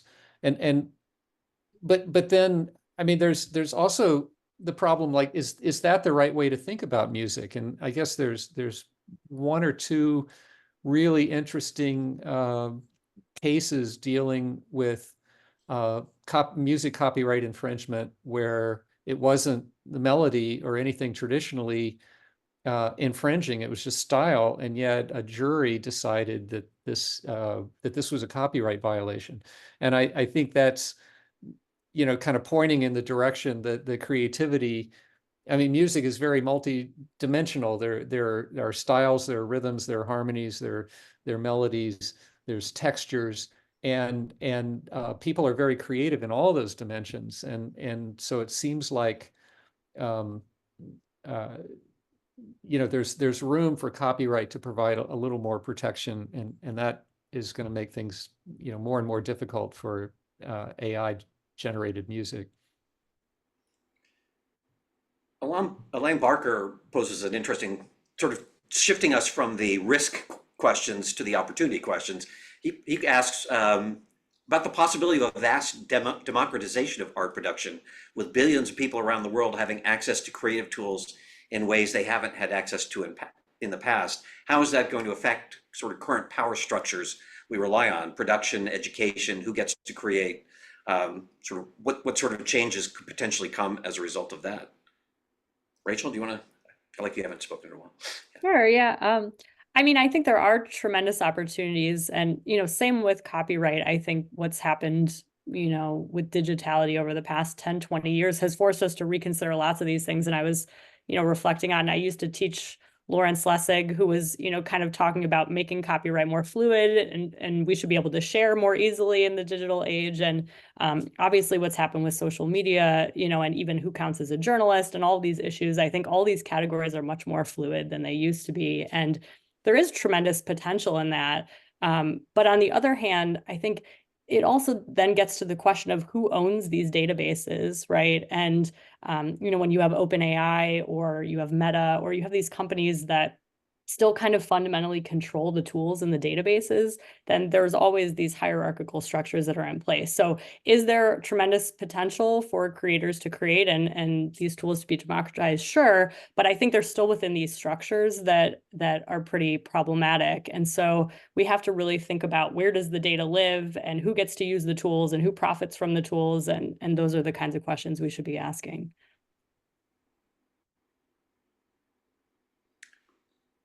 And what does it mean for artist engagement in a world with more creativity? If this, we have this explosion, where does the balance between art and audience then begin to sort of click? I think more people making music is a great thing. So anything that enables that is only going to bring people into having greater respect for great musicians and great composers and really creative music. I think they're always going to be the ones setting the trends, and unfortunately they often get recognized about 50 years after they did their pioneering work. But still, I think getting tools and methods and exposure out into the world is a great thing.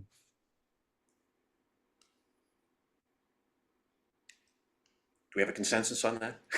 Let's see. We should do that for law practice too. Yeah, absolutely. Yeah. And the AI Lab is continuing to assure us that human beings will not be replaced by AI. So that lots of encouragement there as well. To Rachel's point, I just want to say something that I think is interesting. So right now there's a little bit of a legal backlash against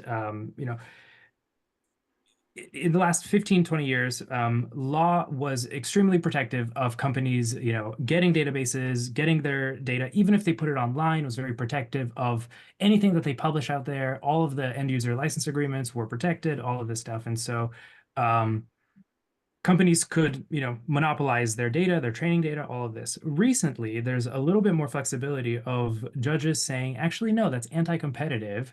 And so you can data scrape, you can do all sorts of things, companies versus companies.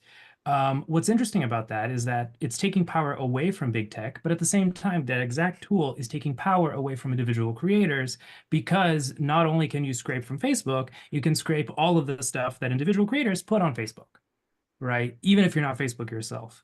And so there's a weird like power dynamic going on, trying to lower the big tech monopolization of these databases, at the same time causing further harm to individuals.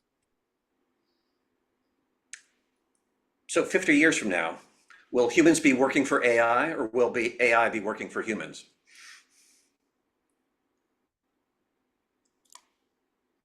And you have in 1 minute.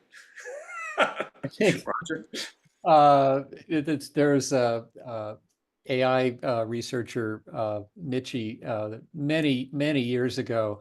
I attended a lecture, and he was talking about kind of the technology universe, and really asking that same question, are we working for computers, or are computers working for us? And to a large extent, we're working to support this huge technical infrastructure that we've created. And I think that question's been around, and it's going to continue, and it's not going to be clear.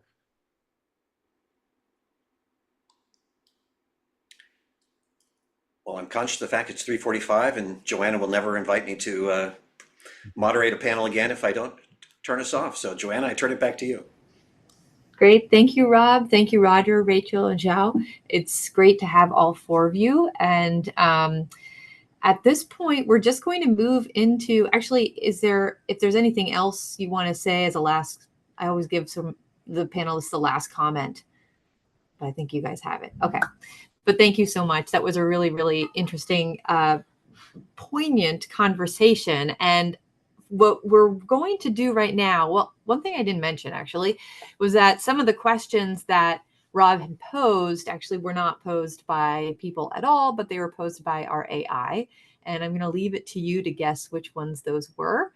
But it was fun for us to see that in the background. And when we post, we're going to post a little postscript after today's event, and we might be able to identify what questions were actually asked by the AI during that panel. So that was fun. It was actually a great response. So I'm going to just leave it there.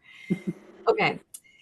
So we're going to move just into a little bit of a postscript until 4 o'clock now, and to comment on some of the themes, some of the ideas that we have observed throughout the day, and also just to invite you to keep on chatting and to give your remarks on what you've been seeing. So, I guess, Doug, do you want to start? You put a lot of kind of comments into our joint comment. So, yeah, no, this has been a fascinating day. Thanks to everybody. Thanks to the panelists, the research presenters, our moderator, and certainly keynoter and Brett Crawford. It's been a great conversation. So I've tried to tie some threads together, thinking about what we've heard this afternoon. And a couple of immediate thoughts come to mind. One is, I think it was interesting, just to be a bit blunt about it, how much negativity there is about AI coming along. And not that it's very surprising, and maybe it's really refreshing that we're not just sort of passively accepting the onset of our new robot overlords or a new tool. We're looking at this with critical eyes and identifying serious challenges and problems throughout. And a lot of those were raised today, and I think that's great. And I hope we keep talking about those and pushing at this. And one of the main challenges in all of it is about the ethical considerations. Some of that is with sort of sourcing of where the training data and the data come from. Some of it's with the costs involved with it, but a lot of it's about more the almost mechanical tools themselves and the biases or misinformation that they generate, and then some of the ethical challenges that result from trying to make use of those things. Another big theme, well, big to me anyway, theme that emerged from this that I wanted to remark on, or at least highlight, is that there's a sense that there's a lot of this activity already happening. And it's not just a bunch of creators using it or there's a lot of arts organizations who are adopting. We've seen a number of examples were cited of people already using AI in the field. This is not about tomorrow necessarily. It's more about yesterday, but this is already happening. And an interesting implication of that was that the question isn't so much about, if it's going to happen or what you're going to do about, are you going to not do it or not? It's sort of like, well, if people are already adopting this, so deciding to sort of boycott it or avoid it might not be really an option. Your main challenge might be, given everyone else is using it, what are you going to do? And I think that raises some interesting challenges about adapting to this kind of adoption pattern. Mm-hmm. I'll pause there and let Joanna jump in. Yeah, so I wanted to jump in on a little bit of something actually that Doug, you also sort of posed in the conversation we've been having in the background, which is this idea of a creativity explosion, right? So something that organizations are thinking about, but, we are, I think, again, sort of building on what you just said, there's so much negativity about the integration of AI into both our arts consumption, but also our arts presentation, and what it's doing and what it's taking away from the creators and what it's potentially taking away from the audience as well. But I guess it's always good to kind of turn the tables and think about it from the other perspective, which is how might AI actually be raising the bar, expanding our access, the content that audiences have available to them. How might AI actually be helping those gig artists, some of those, the consumers of arts, wannabe artists, fledgling artists, and of course the audiences. And I think that's a part that we tend to, and we're human, right? We always tend to focus on the negative. So I think that's part of it. We almost tend to forget that there are these miraculous technological,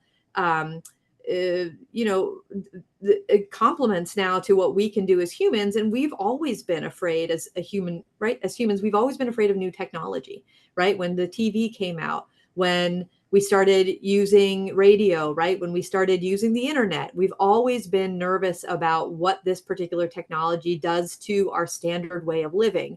And so I tend to sort of always step back from that pessimism, from that negativity, to think about, just the fact that we tend to be a sort of negative, our humanity is to be a little negative, pessimistic overall. So maybe tomorrow we can try to focus on the positive a little bit more. I think some of this gets to the sort of stakeholder that we care about. And in some cases, if the stakeholder we're caring about is the gig artist, and the studio musician, it's a different story than if we're caring about the audience or caring about the superstar musician.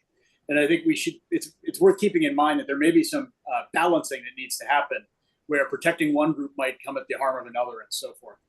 Another interesting part of that creativity explosion for me is I don't know, nervous is probably the right word for it, thinking about long-term, what are the implications of sort of AI-infused and AI-enhanced and empowered creativity run amok. It's kind of exciting. There's more access, more content, more of so much, but might that distort or change my audience relationship with the art in ways that I can't anticipate? And that brings me back to a set of earlier comments at the very top of our chat, where people were talking about how AI might affect their job. And I think the modal answer was, it's going to affect it, but I have no idea how yet. And I think that's spot on. And I think that's one of that more sort of Nietzschean uncertainty. We don't even know what we don't know yet. And I think that gives me great pause for anxiety and nervousness.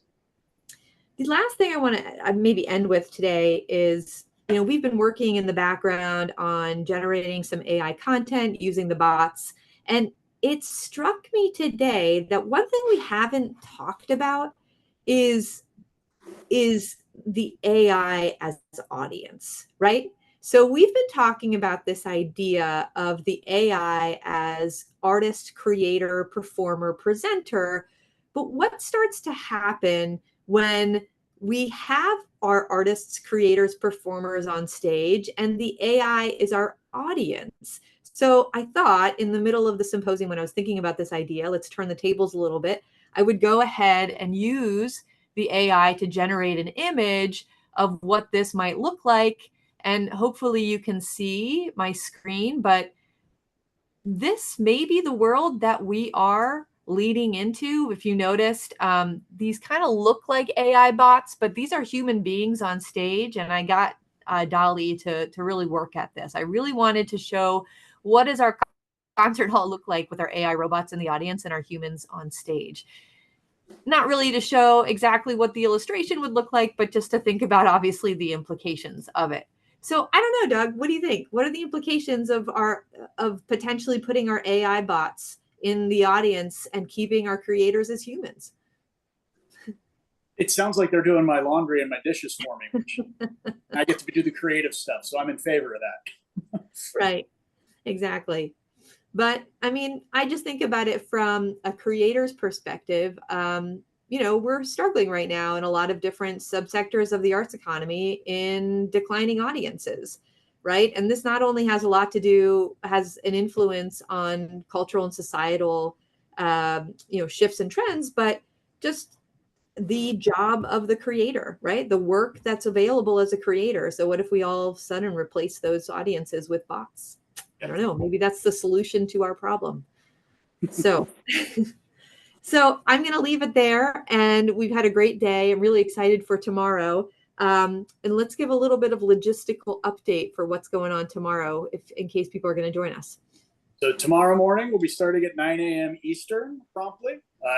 That's 6 a.m. on the West Coast and something far in the future in Europe. Feel free to stop by at 9 a.m. Make sure you look at the program again for tomorrow. We're going to have a research panel, then a little AI workout demonstration. We'll switch into the keynote, and then we'll end with a final roundtable in the afternoon. As we go towards the afternoon, we'll be done by 1 o'clock Eastern. And that's the setup for tomorrow. It'll look like today, just a little rearranged in terms of order. Yeah, and I will note that we're probably going to be doing much of the same during the AI Icebreaker in the morning. So if you want to join us later on, absolutely feel free. But we're excited for tomorrow's events. And I just want to thank all of our panelists again for the conversation, for the presentation of your ideas. Obviously, it's not an easy thing sometimes to come out with ideas that you haven't done a lot of research on, but to just sort of think about what the potential future is going to be. So we really do appreciate everybody's engagement. And then thank you to the audience for engaging as much as you did. And we're going to keep on trying tomorrow to see how much we can get out of you. But I look forward to a little postscript that we're going to post overnight and share with you tomorrow. Thank you all. Thank you all. Have a great night.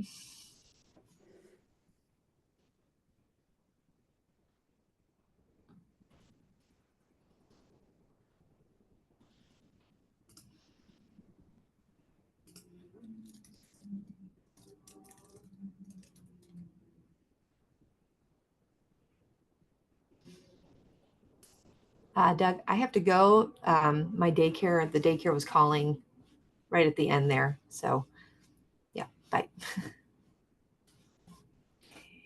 you tomorrow. Bye. Bye.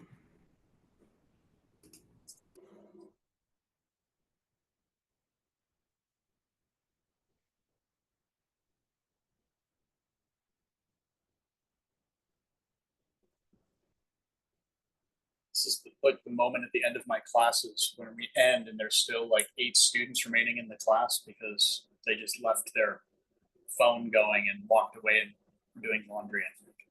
So I'm going to shut this down and we'll see everybody tomorrow.